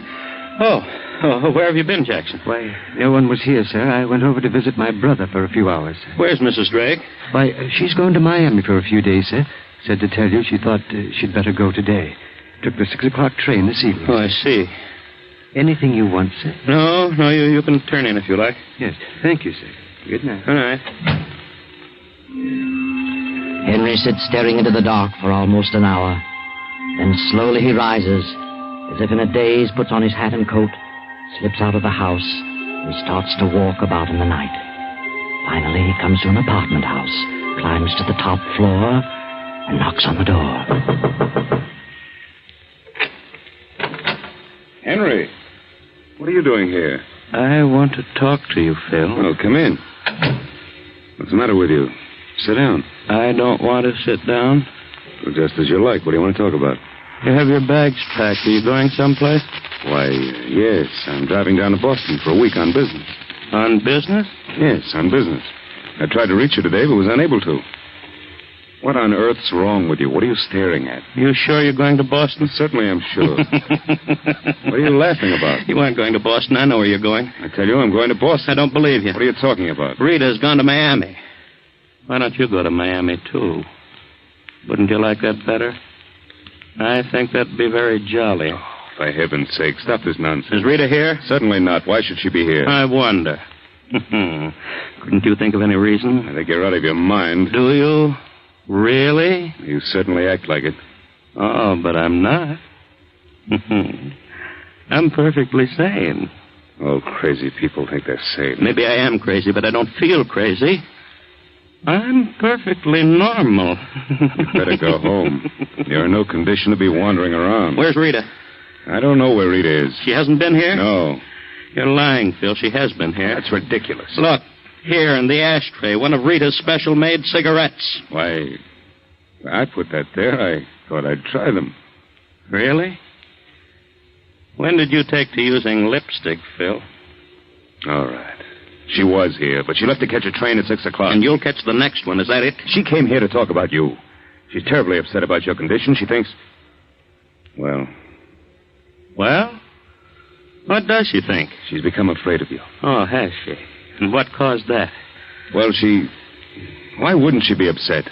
You've been acting like a lunatic. She thinks you killed her dog. Did you? I don't remember. Maybe I did. I've got to hurry. My train leaves in half an hour. There's no train for Boston for 3 hours, but the train to Miami leaves in half an hour. You'd better go home, Henry. Why don't you admit it? Why lie about it? You're meeting her in Miami. Get out of here. You and Rita are in love. I know it. I've known it for weeks and weeks. Last night I found out for sure. You're crazy. Maybe I am. But I heard you both talking on the phone. She didn't know I was listening in on the extension in the library. I heard you agree to meet at a certain time. That's what I've been waiting for. Now I know. All right. What of it? The way you've been acting is enough to make any woman dislike you. Oh, so you admit it? Yes. Now get out of here. Henry, put away that gun. All right. I'm going to leave it right here when I'm through with it. I'm going to kill you. You insane fool. You can't get away with a thing like this. You can't prove anything about Rita and me. They'll hang you. I don't think so. Don't you remember? I'm crazy. I'll fix you. Police department. Go ahead. Call them. That's fine. Hello? This is Phil Putnam, Rex the apartments. There's a madman in my room. She's trying to kill me. It's crazy.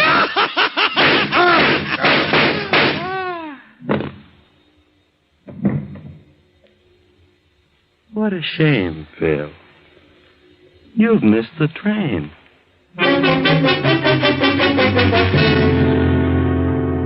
Well, it's all over, Henry. You can sit down now and wait for the police. You won't have any more mental lapses now, will you, Henry? You won't need to. A slick job, Henry, and very beautifully planned. Everyone knows about your mental lapses, your illness, your desire to harm people. Rita knows about the dog. Your secretary knows about the contracts. And most important of all, Dr. Schultz knows that you've been suffering from a mental disorder for weeks. Oh, there'll be a trial.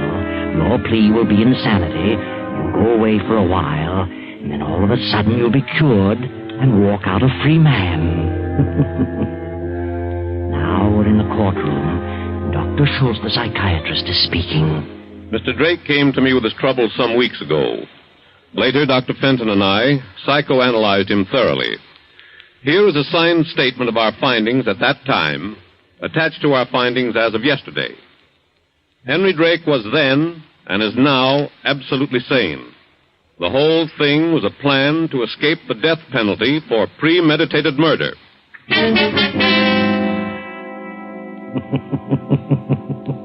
Well, there you go, Henry.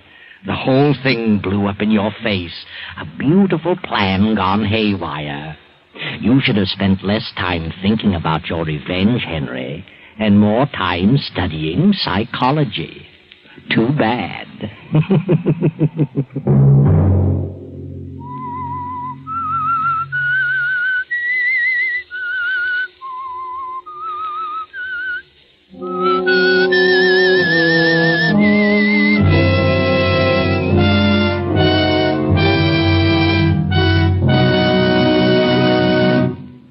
KBS has presented The Whistler. Original music for this production is composed and conducted by Wilbur Hatch.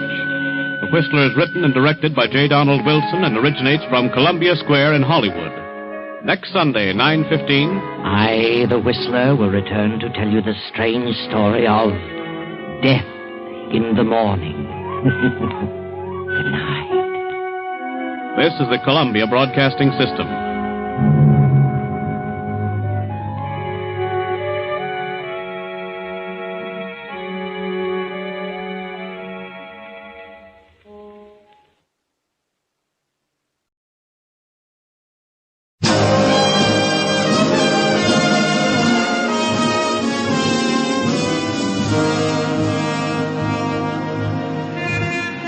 Broadway's My Beat. From Times Square to Columbus Circle, the gaudiest, the most violent, the lonesomest mile in the world.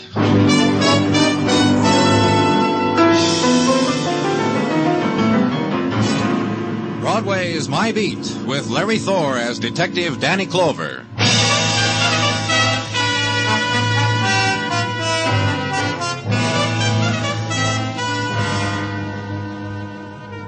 When it's September and the summer sighs away, Broadway is festooned with the colors of fall. The pastels of the cotton dresses mix sadly with the brown and gray of the flannel. And here and there, Broadway's shapely foliage turns to plaid. It's the time of the quickened step and the crumpled travel folder and coney-dyed beaver. And the September song is a deep-throated sound, the mob voice, the hay fever, and the oysters being torn from the half-shell. Another season, kid. One more 3-month span to get where you're going.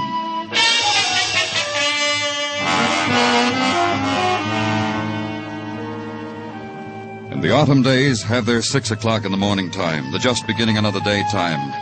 It was a street where Broadway turns a corner into the 40s, where I was, and Detective Muggavan, and a woman. She's in here, Danny, this car. Right there on the floor in front. Who is she? Well, I don't know. No identification, no handbag.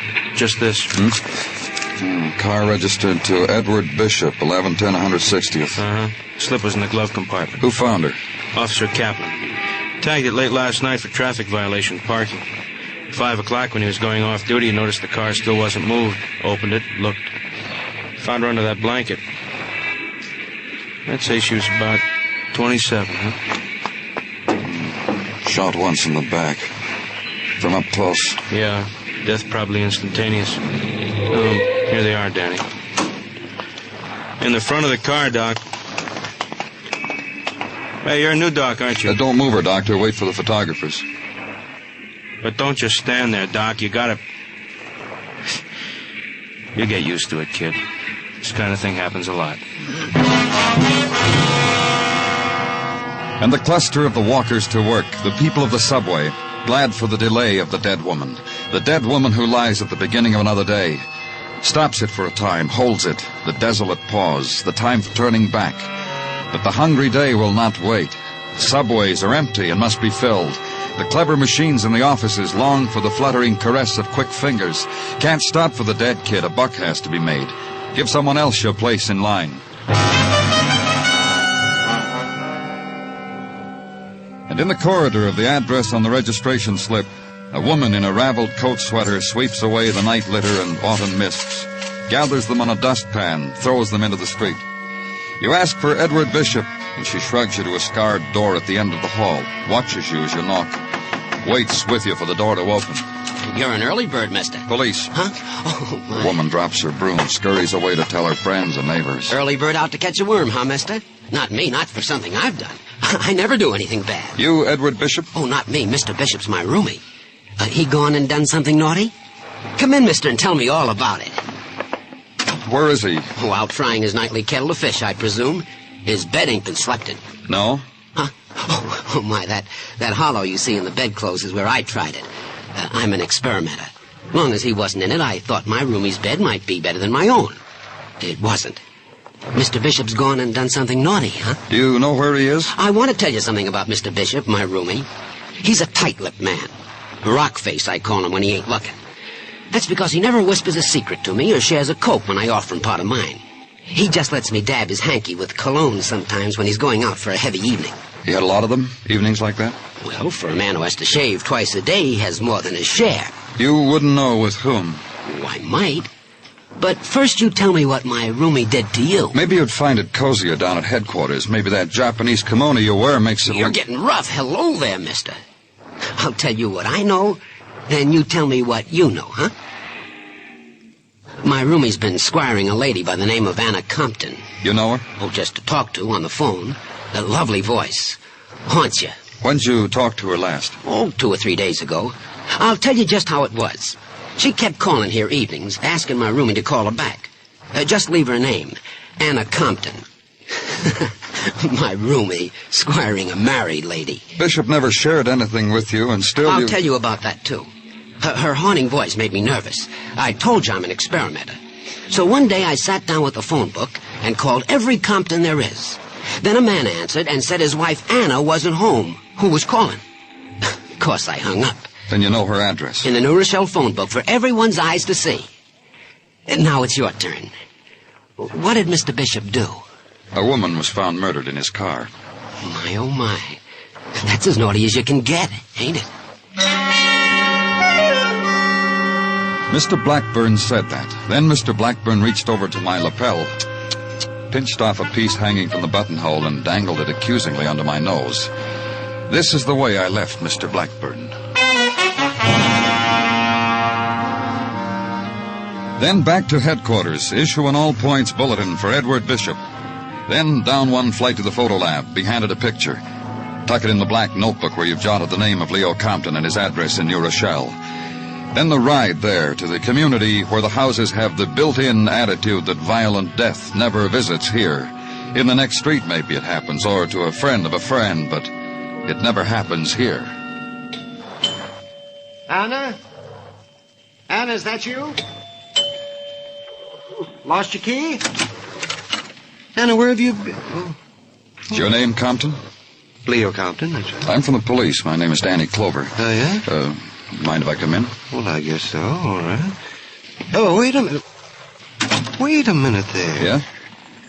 Police? Mr. Compton. It's about Anna. It's about Anna, isn't it?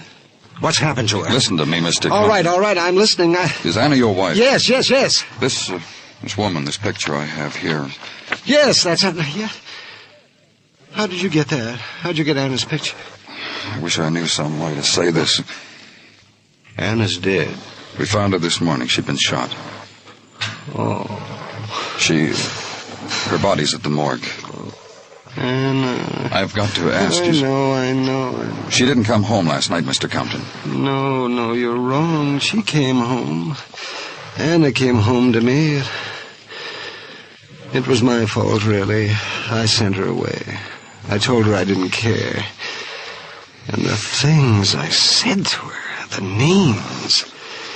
Suppose the last words you ever said to your wife were names like that. What happened last night, Mr. Compton? Well, she came home. It was about 7 yesterday evening.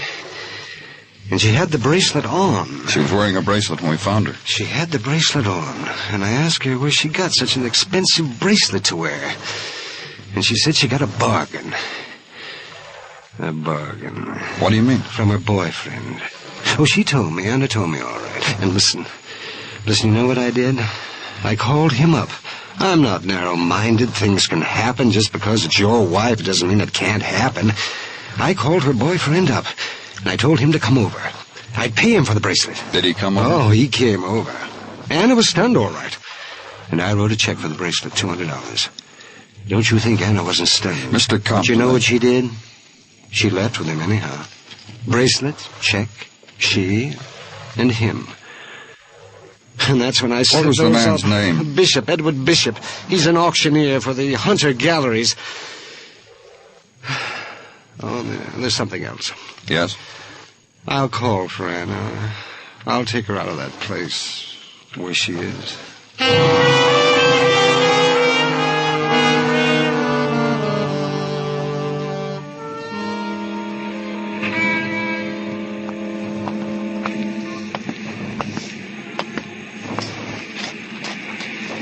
Come in off the Avenue of the Americas, mister. Behind these dirty shop windows, there are bargains. Edward Bishop worked here? He did, till he killed himself a woman, ran up a parking ticket. You know all that for sure. I know Eddie. He works for me. The pitchman to end all pitchmen. The spiel that kills, that's Eddie Bishop. He talk you into buying something you don't like, mister? You said he killed her. Why? You're a cop, aren't you? Come inside. I'll brew you something warm. It gets cold for everybody on the avenue. No, leave the door open. A looker might want to come in to browse. That's how it is in the world. Lookers, browsers, handlers, then walk out. Just like my Eddie. You want a sip of the warm brew? Why did you say he killed her? It's in Eddie to do a thing like that. It's what's about him that fascinates a girl. That and the clever way he handles an auctioneer's hammer. I could show you a 3-time bruise. 3 times in your soul on a man like Eddie. You read in the papers a woman is found dead in Bishop's car, and that makes you know he's a murderer. That and the way he spoke my name sometimes after we closed up the shop. Zoe, he'd say to me. Zoe killed a long day for me. You don't argue with a man like Eddie when he talks like that. You knew Mrs. Compton? When the summer began to fade, Eddie started talking to me about her. How she looked when she walked in one day to bid on an object of art. Then how she looked over a cocktail at a corner bar. And then how it was with the lights of Coney on her face and in Eddie's car on the long way to New Rochelle. All this my auctioneer told me. That's how I know the dead Mrs. Compton. I'm glad for her. You never saw her with him? It was last night. I watched from behind the counter. I saw her shove her wrist at Eddie. Eddie put a bracelet on it, one he'd bought from stock. I thought it was for me. Right in front of me, he did it. If it was like that for them, why would he kill her? Who knows? Maybe she rubbed him the wrong way. Maybe she asked him for it. Eddie was a man to oblige a lady. All right. Thank you. Do something for me, mister. What? You find Eddie Bishop, give him my message.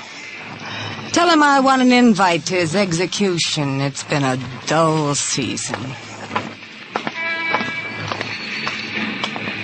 Danny?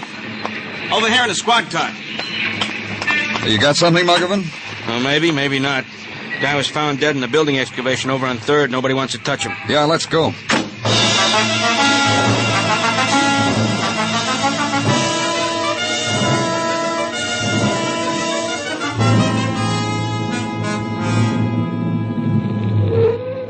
Drive down the ramp, Muggavan. Yeah. Well, this sidewalk superintendent's really got something to stare at now.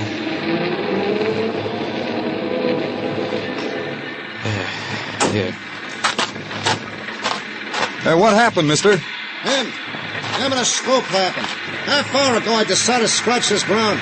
First scoop full of shovel come up with was him. Hey, let's get it down, huh? Sure.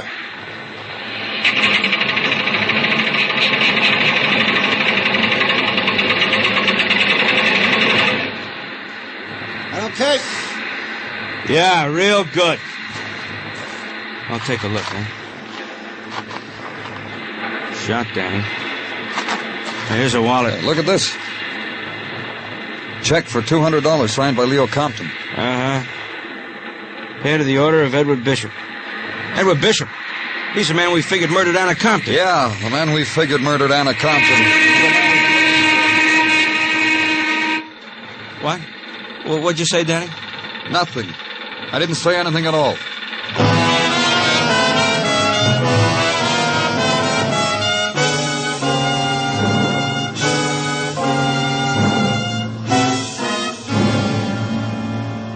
You are listening to Broadway's My Beat, written by Morton Fine and David Friedkin, and starring Larry Thor as Detective Danny Clover.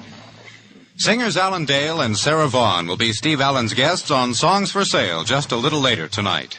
Once again, Steve will be playing host to 4 amateur songwriters and their unpublished songs, one of which will be chosen for nationwide hearing. For merriment and melody, here's Songs for Sale later tonight on most of these same CBS radio stations.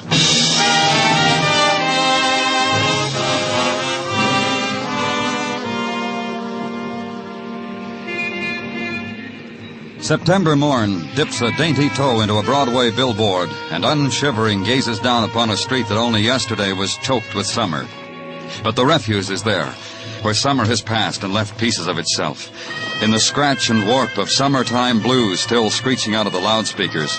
The sunny mannequins, wax slightly melted, waiting in shop windows to be replaced by the fall and winter models. The faint odors of the sun-warmed perfume, the souvenir of the golden girl who walked right past you, turned a corner, vanished into a place where summer never dies. A place not open to you, kid. Only autumn's ahead of you, kid. Start using it. It's already giving you 2 murders. A woman in the front seat of a car, a man scooped out of the earth on the teeth of a steam shovel. What more can you ask? September's showering her gifts on you, kid. Take them. They're all yours.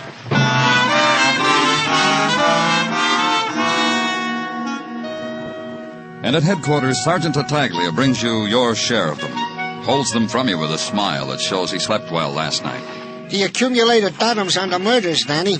In these papers I teased before you. And have a good night, Gino? No complaints come to mind, Danny. The evening was a fulsome one. Father McCleary came to call. A pleasant time was had by all, as is our usual procedure. Yeah, Father McCleary's a fine man. Salt of the earth. I asked Mrs. T to break open a bottle of Mogan Dovard wine. He don't even blink an eye. Sips with you, talks with you, brings presents for the Tartaglia brood. This is a man who also brings you the gift of restful sleep. Remember me to him, Gino. Roger, Wilco. Now, to the papers I am about to bestow upon you. In them you will find a report from Technical, to wit. The bullets that killed Mrs. Compton and Mr. Bishop, Technical states, came from the same gun. Mm-hmm. Markings are identical. The rundown on the past histories of Mrs. Compton and Mr. Bishop is contained in reports from interested neighbors and relatives gathered by... You'll spare me a moment, Mr. Club. Look, you. Standard operating procedure is to knock when one desires a moment of Danny Come Clover's... in, Mr. Compton. I've come to demand something, Mr. Clover, and I intend to, not leaving here until you give it to me. What would that be? Anna's bracelet. The one that... Well, everyone's dead. It belongs to me. Because you gave Bishop a $200 check for it? I stopped payment on my check. After all, that Mr. Bishop did give it to Anna. I needn't have made that stupid gesture. And now she's dead. And he's dead. Yes, your wife is dead. You loved her, you told me. The bracelet's mine. You want to quibble about it? Have me spend money on lawyers? You're right, Mr. Compton. It's yours. Take it. We've no more use for it. We have photographs. You understand. It's not the money. It's only that if it once belonged to her, it now belongs to me. It's a kind of... Remembrance of the dead? Well, I'm not going to think about it. I have enough trouble. Living in an empty house with no one to... I scrimp and save all my life, share it with Mrs. Compton. And the cost of things, Mr. Clover, it's outrageous. Food, furniture, clothes, and transportation. You know what cab fare cost me from New Rochelle? $5.60. It's outrageous. You could have come in another way. Oh, yes, and be mocked at, pointed to, as the husband of a murdered woman. They put my picture in the paper, you know, and that makes me a curiosity, a freak. You didn't tell me when I last saw you, Mr. Compton. What did you do after your wife left you with Bishop? What's that? I said, what did you do? Go anywhere? Talk to anyone? Well, of course I talk to someone. A man's wife walks out on him when he's given her all this. Who? Mervyn Mago. He's an old friend from boyhood. I go to him whenever I'm in trouble. He's a professional helper. He's in that business. He makes money by helping people? He runs a mission on East 40th. You'll like him, I think. Well, thank you, Mr. Clover. You were easier to deal with than I thought. Danny, a man's wife is murdered and he comes back for... Danny, you think... It's something to think about, huh, Gino? It was something to think about. Consider a man whose wife had been murdered. Consider, in space of 24 hours, his tears had dried, the shock of death had dwindled into something much more negotiable. A $200 bracelet, for example. The grief tempered by the high cost of taxicab fares. Leo Compton had motive enough to commit 2 murders. His wife because she had run out on him, Edward Bishop because he had run with her. Motive, certainly. So check on his story. Item, He was a man who needed companionship at the time of stress. Specifically, he liked to talk to a man who ran a mission. Go to the man who ran a mission and ask questions. Glad you came to see me, Mr. Clover. I really am. So am I, Mr. Mago. Now, a dozen checkerboards and a few back-issue magazines. You'll admit I do the best I can. Then there's always the coffee and donuts. The boys expect them. Standard fare for places like this. Sure. Now, once I got a bright idea. Put in a ping-pong table. Built it myself. You know, ping-pong for the boys. A little physical exercise. What happened? The boys didn't understand about ping-pong. Took down the net. Made a backstop out of the old magazines. Well, I confiscated the dice. Loaded. How often does Leo Compton come down here? Sometimes often. Sometimes not for months at a time. Whenever Leo feels the need. Need of what? Someone to talk to. But why to you? Because he doesn't have to explain himself to me. The embarrassment of bearing himself to someone doesn't have to be done. I know him, Mr. Clover. I know him well. That's what I want you to tell me about, Mr. Mago. I guess it was 20 years ago I met Leo. We went to the same summer camp in the Catskills, a charity camp. I was his big brother assigned with the counselor. You know, the older camper. I showed him how to put a French tuck in a bed. His swimming buddy, you know? Uh-huh. And since then, whenever he got into trouble... With himself or with the world, he came to me. I like to think I'm necessary to Leo. I can understand. Leo is a product, Mr. Clover. The making of a living, the background of poverty. Even now that he's fairly well-to-do, it still eats him. What does? Even at camp, the pattern was there. He would organize little card games after lights out, wouldn't play himself, but took a cut from every pot. That sort of thing all his life. I see. Tell me something else. When his wife ran out on him, he came down here to talk to you. What did he say? Not a whole lot. He told me the story. I listened. That's just about all he wanted down here. He told you and then he went home, is that it? Not right away. He told me, and then the boys started to straggle in for their coffee and donuts. He joined them. He always does. He ate 4 of those donuts, Mr. Clover.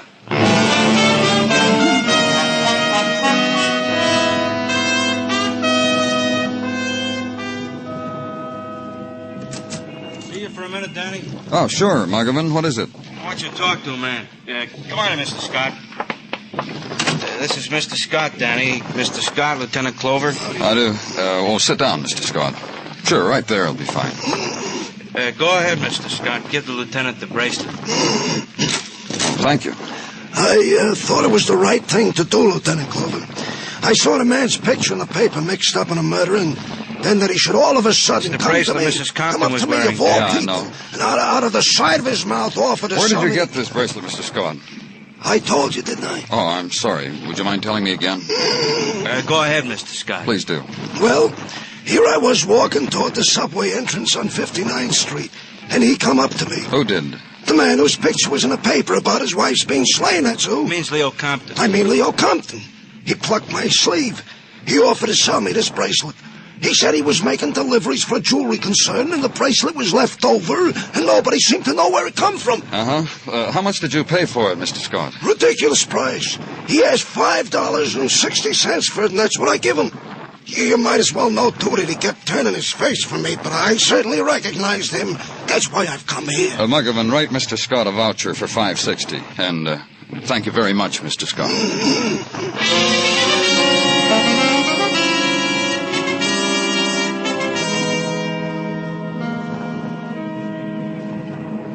You called me in, Danny, and you asked me to step over into a department that's not strictly mine. And why don't you wait for the reports from technical, huh? All I want is an opinion, Dr. Sinsky. Whose toes would you step on if you give me that? Gordon of technical. All right, so he deserves a toe smashing once in a while. What do you want of me, Danny? You examined Mrs. Compton.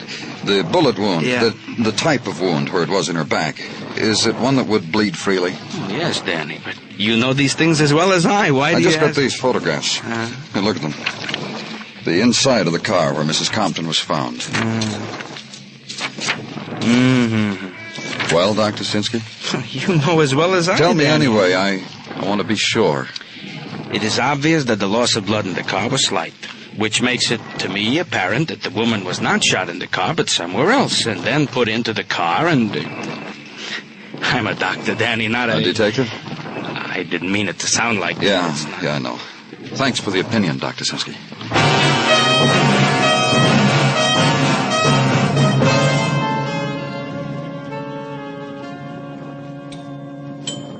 It's all around in the backyard.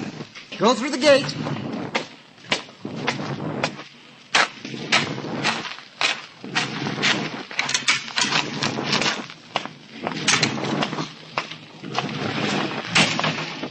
Well, I hope you appreciate me crating all this stuff for you. Why, it's you, Mr. Clover. Moving day, Mr. Compton? Huh? Oh, no. My wife's things. It's hard to live with. I see. Giving them away, huh? Well, not exactly. Selling them? I saw an ad in the paper where they buy merchandise like... Well, yes, I'm selling honest clothes. Why? How much are you getting for them? Why? I'm curious. Why? $560 for a bracelet worth $200. A man like you to do that strange. How do you know about the bracelet? The man you sold it to got scared. The bracelet was mine to sell. Why should he get scared? That's not the point, Mr. Compton. The point is why you should sell such a valuable bracelet for so little. You could have gotten more. I got what I wanted. Yeah, I guess you did. You broke even. Bishop gave your wife the bracelet, so legally it's yours. But you'd paid him for it. I told you that. You gave him the check so we'd find it on him. So your story of what happened the night of your wife's death would hold up. What's that? But with Bishop dead, and the bracelet legally yours anyhow, why should you be liable for the check? His estate would have the check cashed. Well, that's right, I did. I gave him a check for it. Stop payment on it, too. That's right. Why should I spend money I don't have to? Sure. You see what I mean, don't you? Sure. You know, you're a funny man, Mr. Compton. Well, I guess people say that about me. I don't care. You're so careful with money, and you're an honest man. But you couldn't stand having that bracelet around. It was a symbol of what your wife did to you. See, you sold it for the cost of your cab fare, even all round. Oh, that's how much you know. I lost plenty. I lost my wife.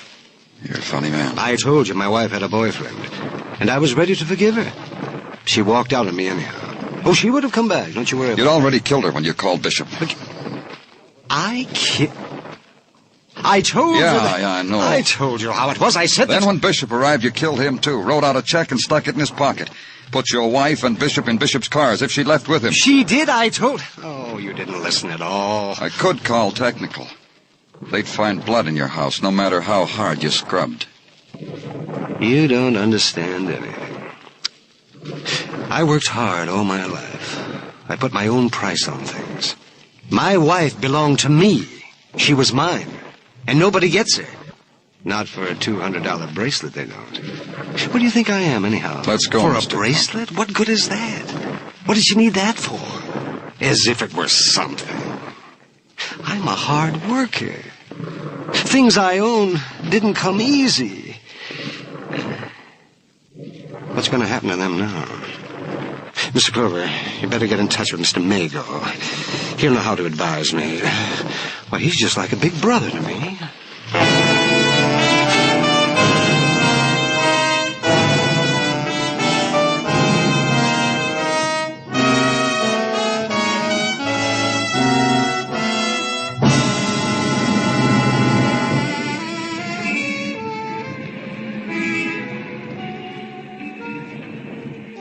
It's the journey to the end of all the other streets in the world, this Broadway. You turn a corner and you're there. Walk it slowly. Lean your heart against it. Shop for the kicks, the bargains, the heartbreak, until it all explodes in your face. It's Broadway, the gaudiest, the most violent, the lonesomest mile in the world. Broadway, my beat.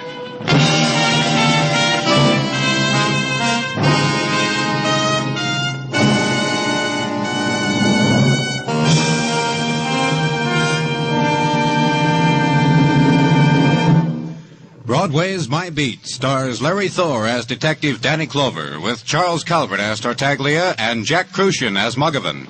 The program was produced and directed by Elliott Lewis, with musical score composed and conducted by Alexander Courage. In tonight's story, Howard McNear was heard as Leo Compton.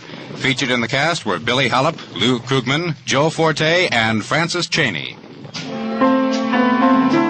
Two styles of music, both tops in popularity, are heard every Sunday over most of these same CBS stations. Guy Lombardo's Sweetest Music This Side of Heaven is one. The other's the singing style of Mario Lanza, new vocal sensation of the airwaves. Enjoy Guy Lombardo and his Royal Canadians and the Mario Lanza Show tomorrow night. Stay tuned now for Sing It Again, which follows immediately over most of these same CBS stations. Bill Anders speaking. This is CBS, where you meet adventure with Charlie Wilde on Sundays on the Columbia Broadcasting System.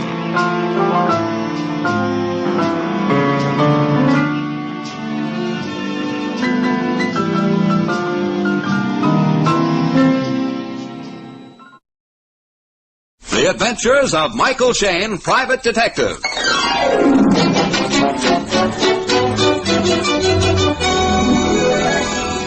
The people who make 76 gasoline and Triton motor oil, Union Oil Company, present The Adventures of Michael Shayne, Private Detective, starring Wally Mayer and Kathy Lewis.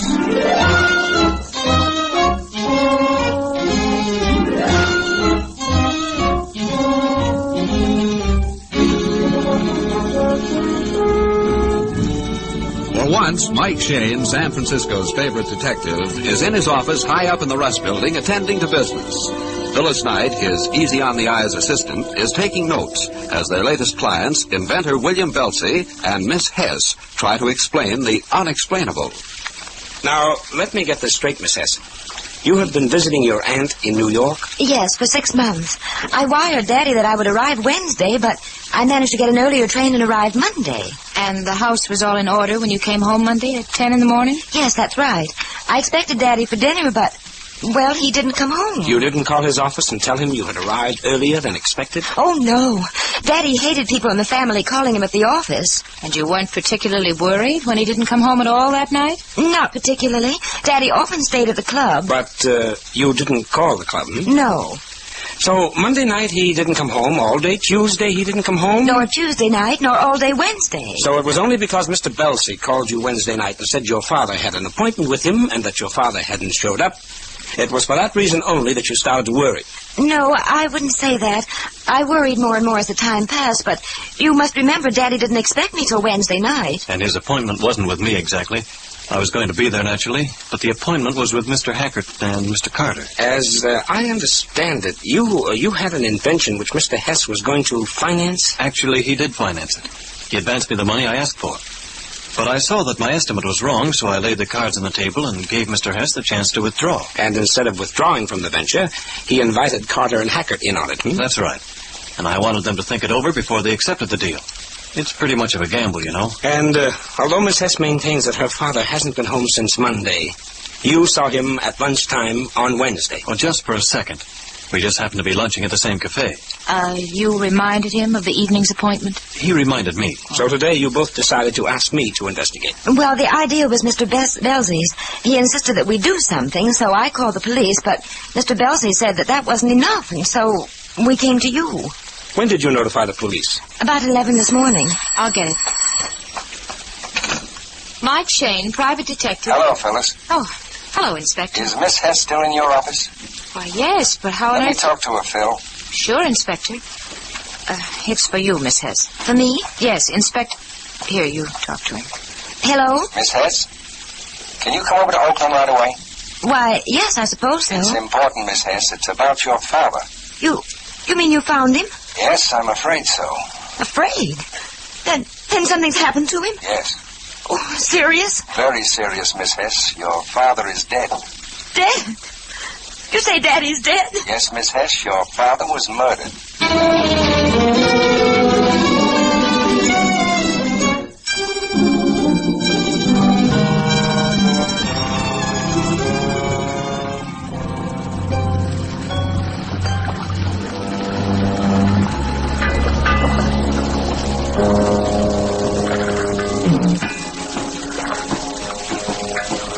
Hello, Mike. Hello, Inspector. Hello. Thanks for bringing the young lady along. We won't keep you alone, Miss Hess. Just a matter of identification. Of course, from the cards and his wallet and other bits of information, we're certain. I understand. All right, Sergeant. Yes, sir.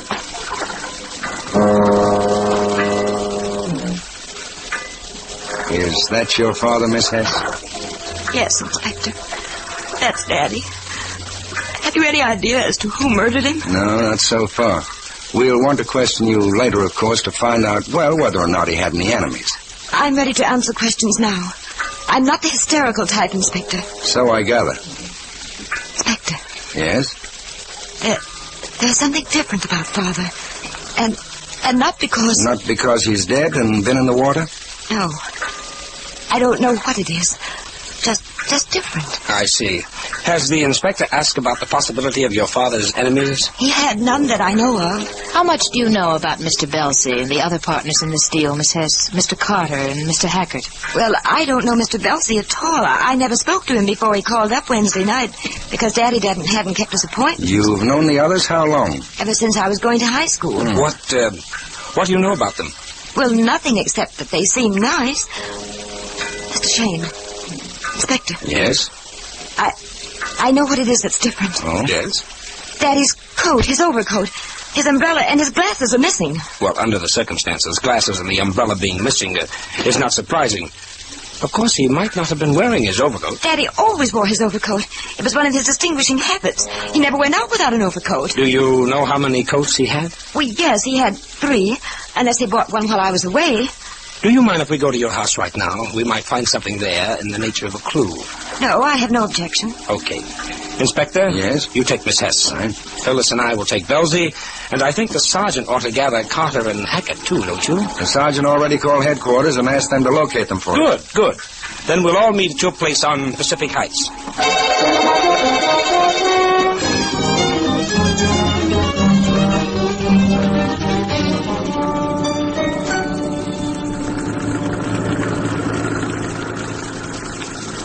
You say, Mr. Belsey, that everything was harmonious at the meeting between you, the murdered man, Hackett, and Carter on Monday night? Well, certainly. There was no reason for anything else. The meeting was held at Hackert's house. We were all agreed. I had the invention, they had the money, and they were willing to start right away. I just wanted them to think it over and take their time. What happened after the meeting? Why, nothing. It was cold, and I drove Mr. Hess over the Bay Bridge. He refused to let me drive him home, so I let him out at the Key System Depot, and he caught a taxi. You say it was cold? Oh, yes, it was. Tell me, was he wearing his overcoat? Why, no. Was he wearing his overcoat Wednesday when you saw him at lunch? Yes, he was. Mike, I guess this is the house, the one with the white porch. There's the inspector's car in front. Oh, yes.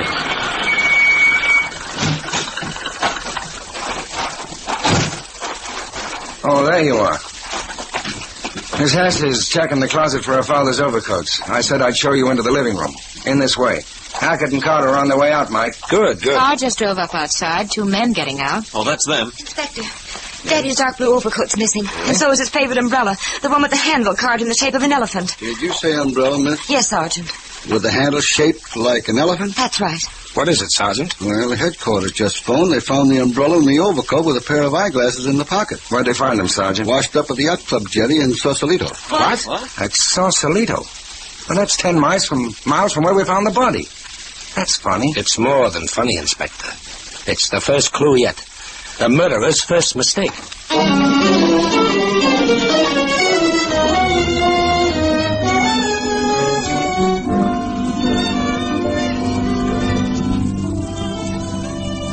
In just a moment, we'll return to Mike Shane and his adventures. Friends, your automobile engine gets dirty inside as well as out.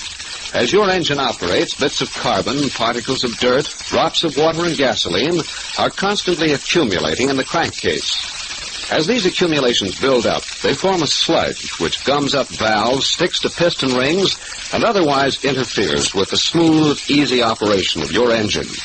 That's why Union Oil Company recommends flushing out your engine from time to time with Cleanse Oil, the special solvent action cleansing oil.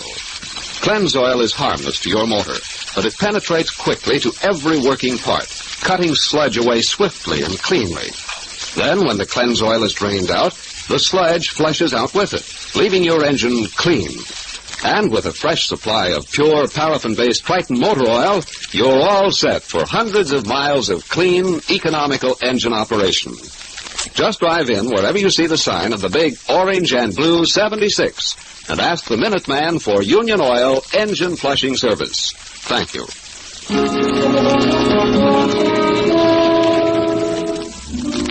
The murdered Mr. Hess's overcoat, umbrella, and glasses have been found. Mike, Phyllis, and the inspector are in the inspector's office at headquarters. The sergeant enters. Here you are, sir. Coat, umbrella, and glasses. Oh, the glasses aren't broken. Thanks, Sergeant. Let me see them, Inspector. Wow. What? Pretty strong lenses. Yeah, if he needed glasses like these, he couldn't go very far without them. Yeah, that's just what I was thinking. This is the umbrella, Hey, you got a magnifying glass, Inspector? Sure. Did you find something, Mike? Question, maybe. Tell me, Sergeant, which pocket did you find the glasses in? It's in the report, right-hand pocket. I see. Inspector? Yes, Mike? Would you mind calling Miss Hess? Find out if her father was left-handed or not. He was left-handed, Mike. She told me that when we were driving out to her home. I was asking about his habits and so on. Aha, I thought so. Here. You see the finger marks on the umbrella handle? They're on the left side of the handle. The thumbprint is on the right. And the glasses were in the right-hand pocket of the overcoat. Yes?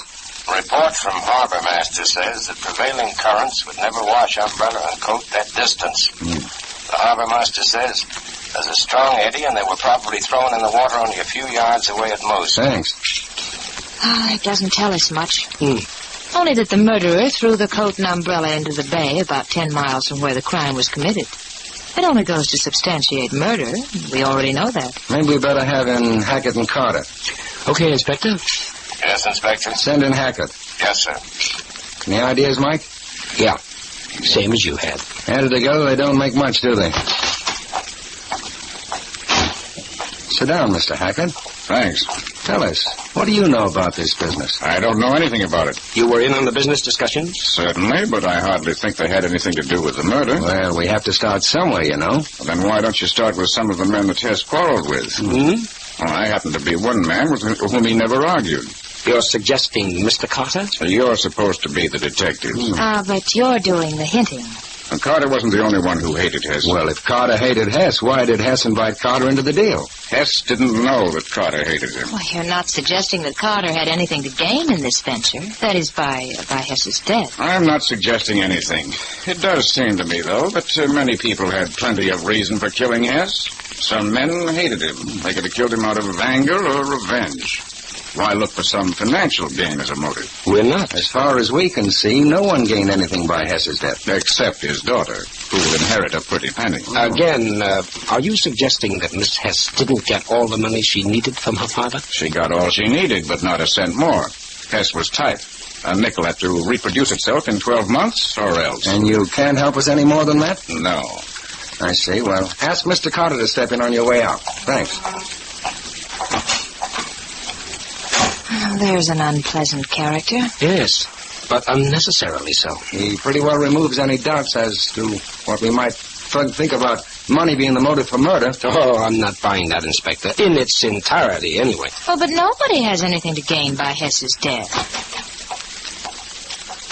Sit down, Mr. Carter. Thank you. Tell us, what do you know about this business? I'm afraid I don't know anything about it. You were in on the business discussions? Oh, yes, but I doubt if they had anything to do with the murder. Well, we have to start somewhere, you know. Yes, I realize that, and I'd start if I had any ideas. Mr. Carter, did you ever quarrel with Hess? Quarrel with him?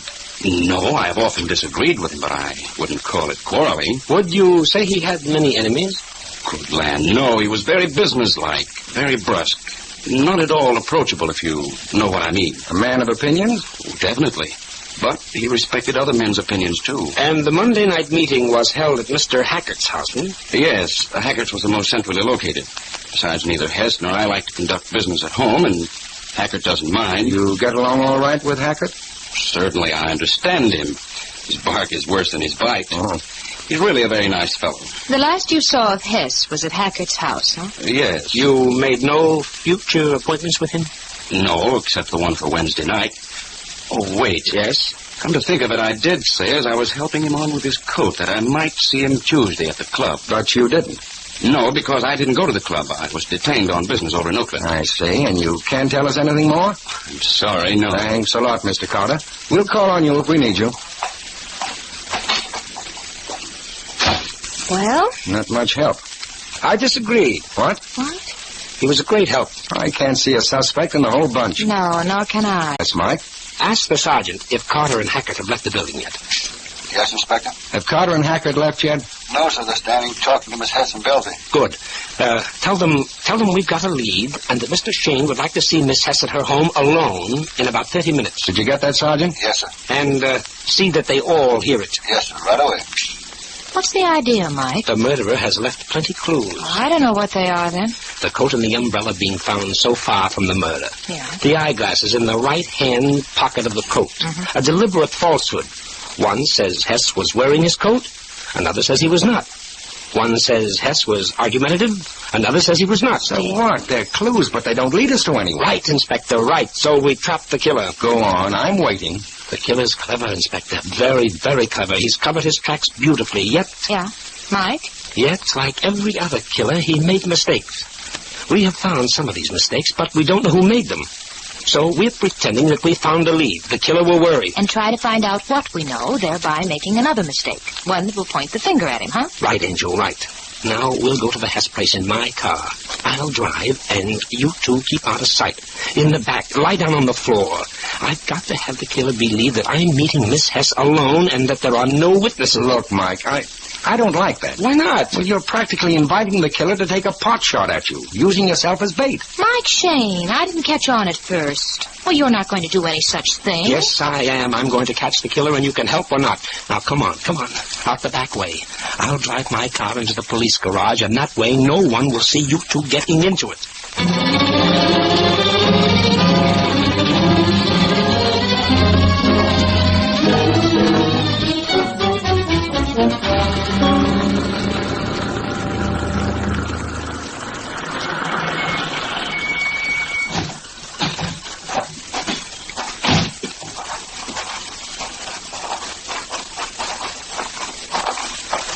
Mr. Shane. Oh, I can hardly wait. What have you found? Are you all alone?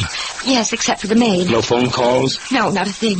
I just got here a few moments ago. No one followed you? Not that I know of. Now, I'm going to look around the driveway here for a minute. Will you please go to the back door and let the inspector and Phyllis in the back way? Yes, of course.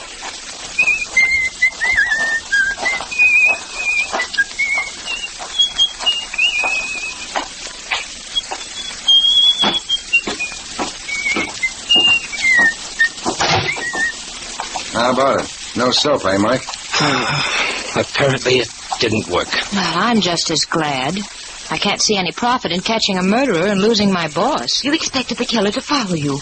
Maybe shoot you because you said that you had found a lead. Well, that was the idea, Miss Hess. But it didn't work. Hello? Inspector there? Yes. It's for you, Inspector. Yes? Just got a report from the surgeon. Yes, Sergeant. The surgeon says Hess was killed Monday night or Tuesday morning. The body's been in the water at least that long.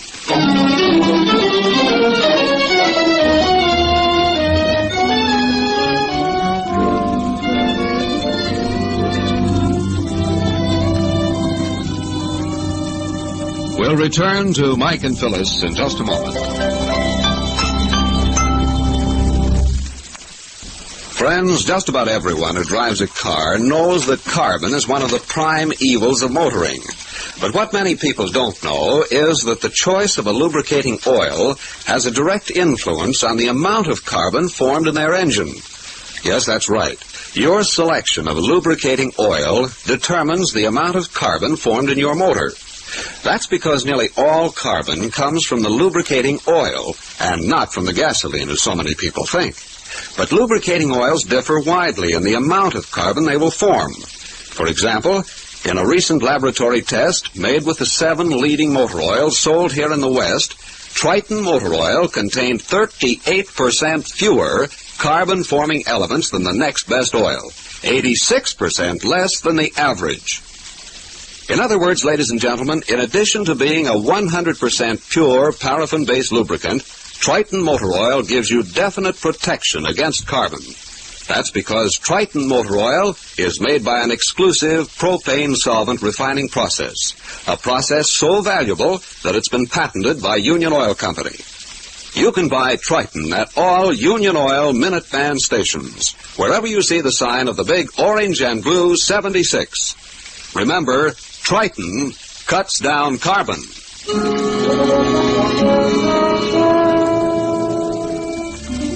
Mike's attempt at tricking the murderer into disclosing himself has failed. Now, Mike, Phyllis, and the inspector are walking into a well-known cafe on Geary Street. Well, we'll soon find out whether or not that nice inventor, Velsey, was telling the truth. My guess is that we will. Really? Why do you say that, Inspector? If Velsey had killed Hess on Monday night, he wouldn't try to establish an alibi for himself by saying that he saw Hess in this cafe on Wednesday. Why not? You can't tell me that he's so dumb that he thinks we wouldn't check on it. Well, we hadn't tried to check on it so far, and the only reason we are checking is because the autopsy surgeon says the body's been in the water since Monday. We would have checked before the case was closed. Perhaps, Inspector, perhaps. But supposing the body hadn't been found for weeks, then the autopsy surgeon couldn't have told the approximate time of death with such closeness. Oh, that's true. And the murderer probably figured on it being some time before the body was discovered. In fact, he came darn close to a perfect crime. What do you mean, darn close? It is a perfect crime so far. It won't be. What? Oh, I know. I laid one trap and it caught no fish, but we'll get him, Inspector. Well, look, kids, here's the door. Now, who goes first, or do we discuss traps, fish, and Mike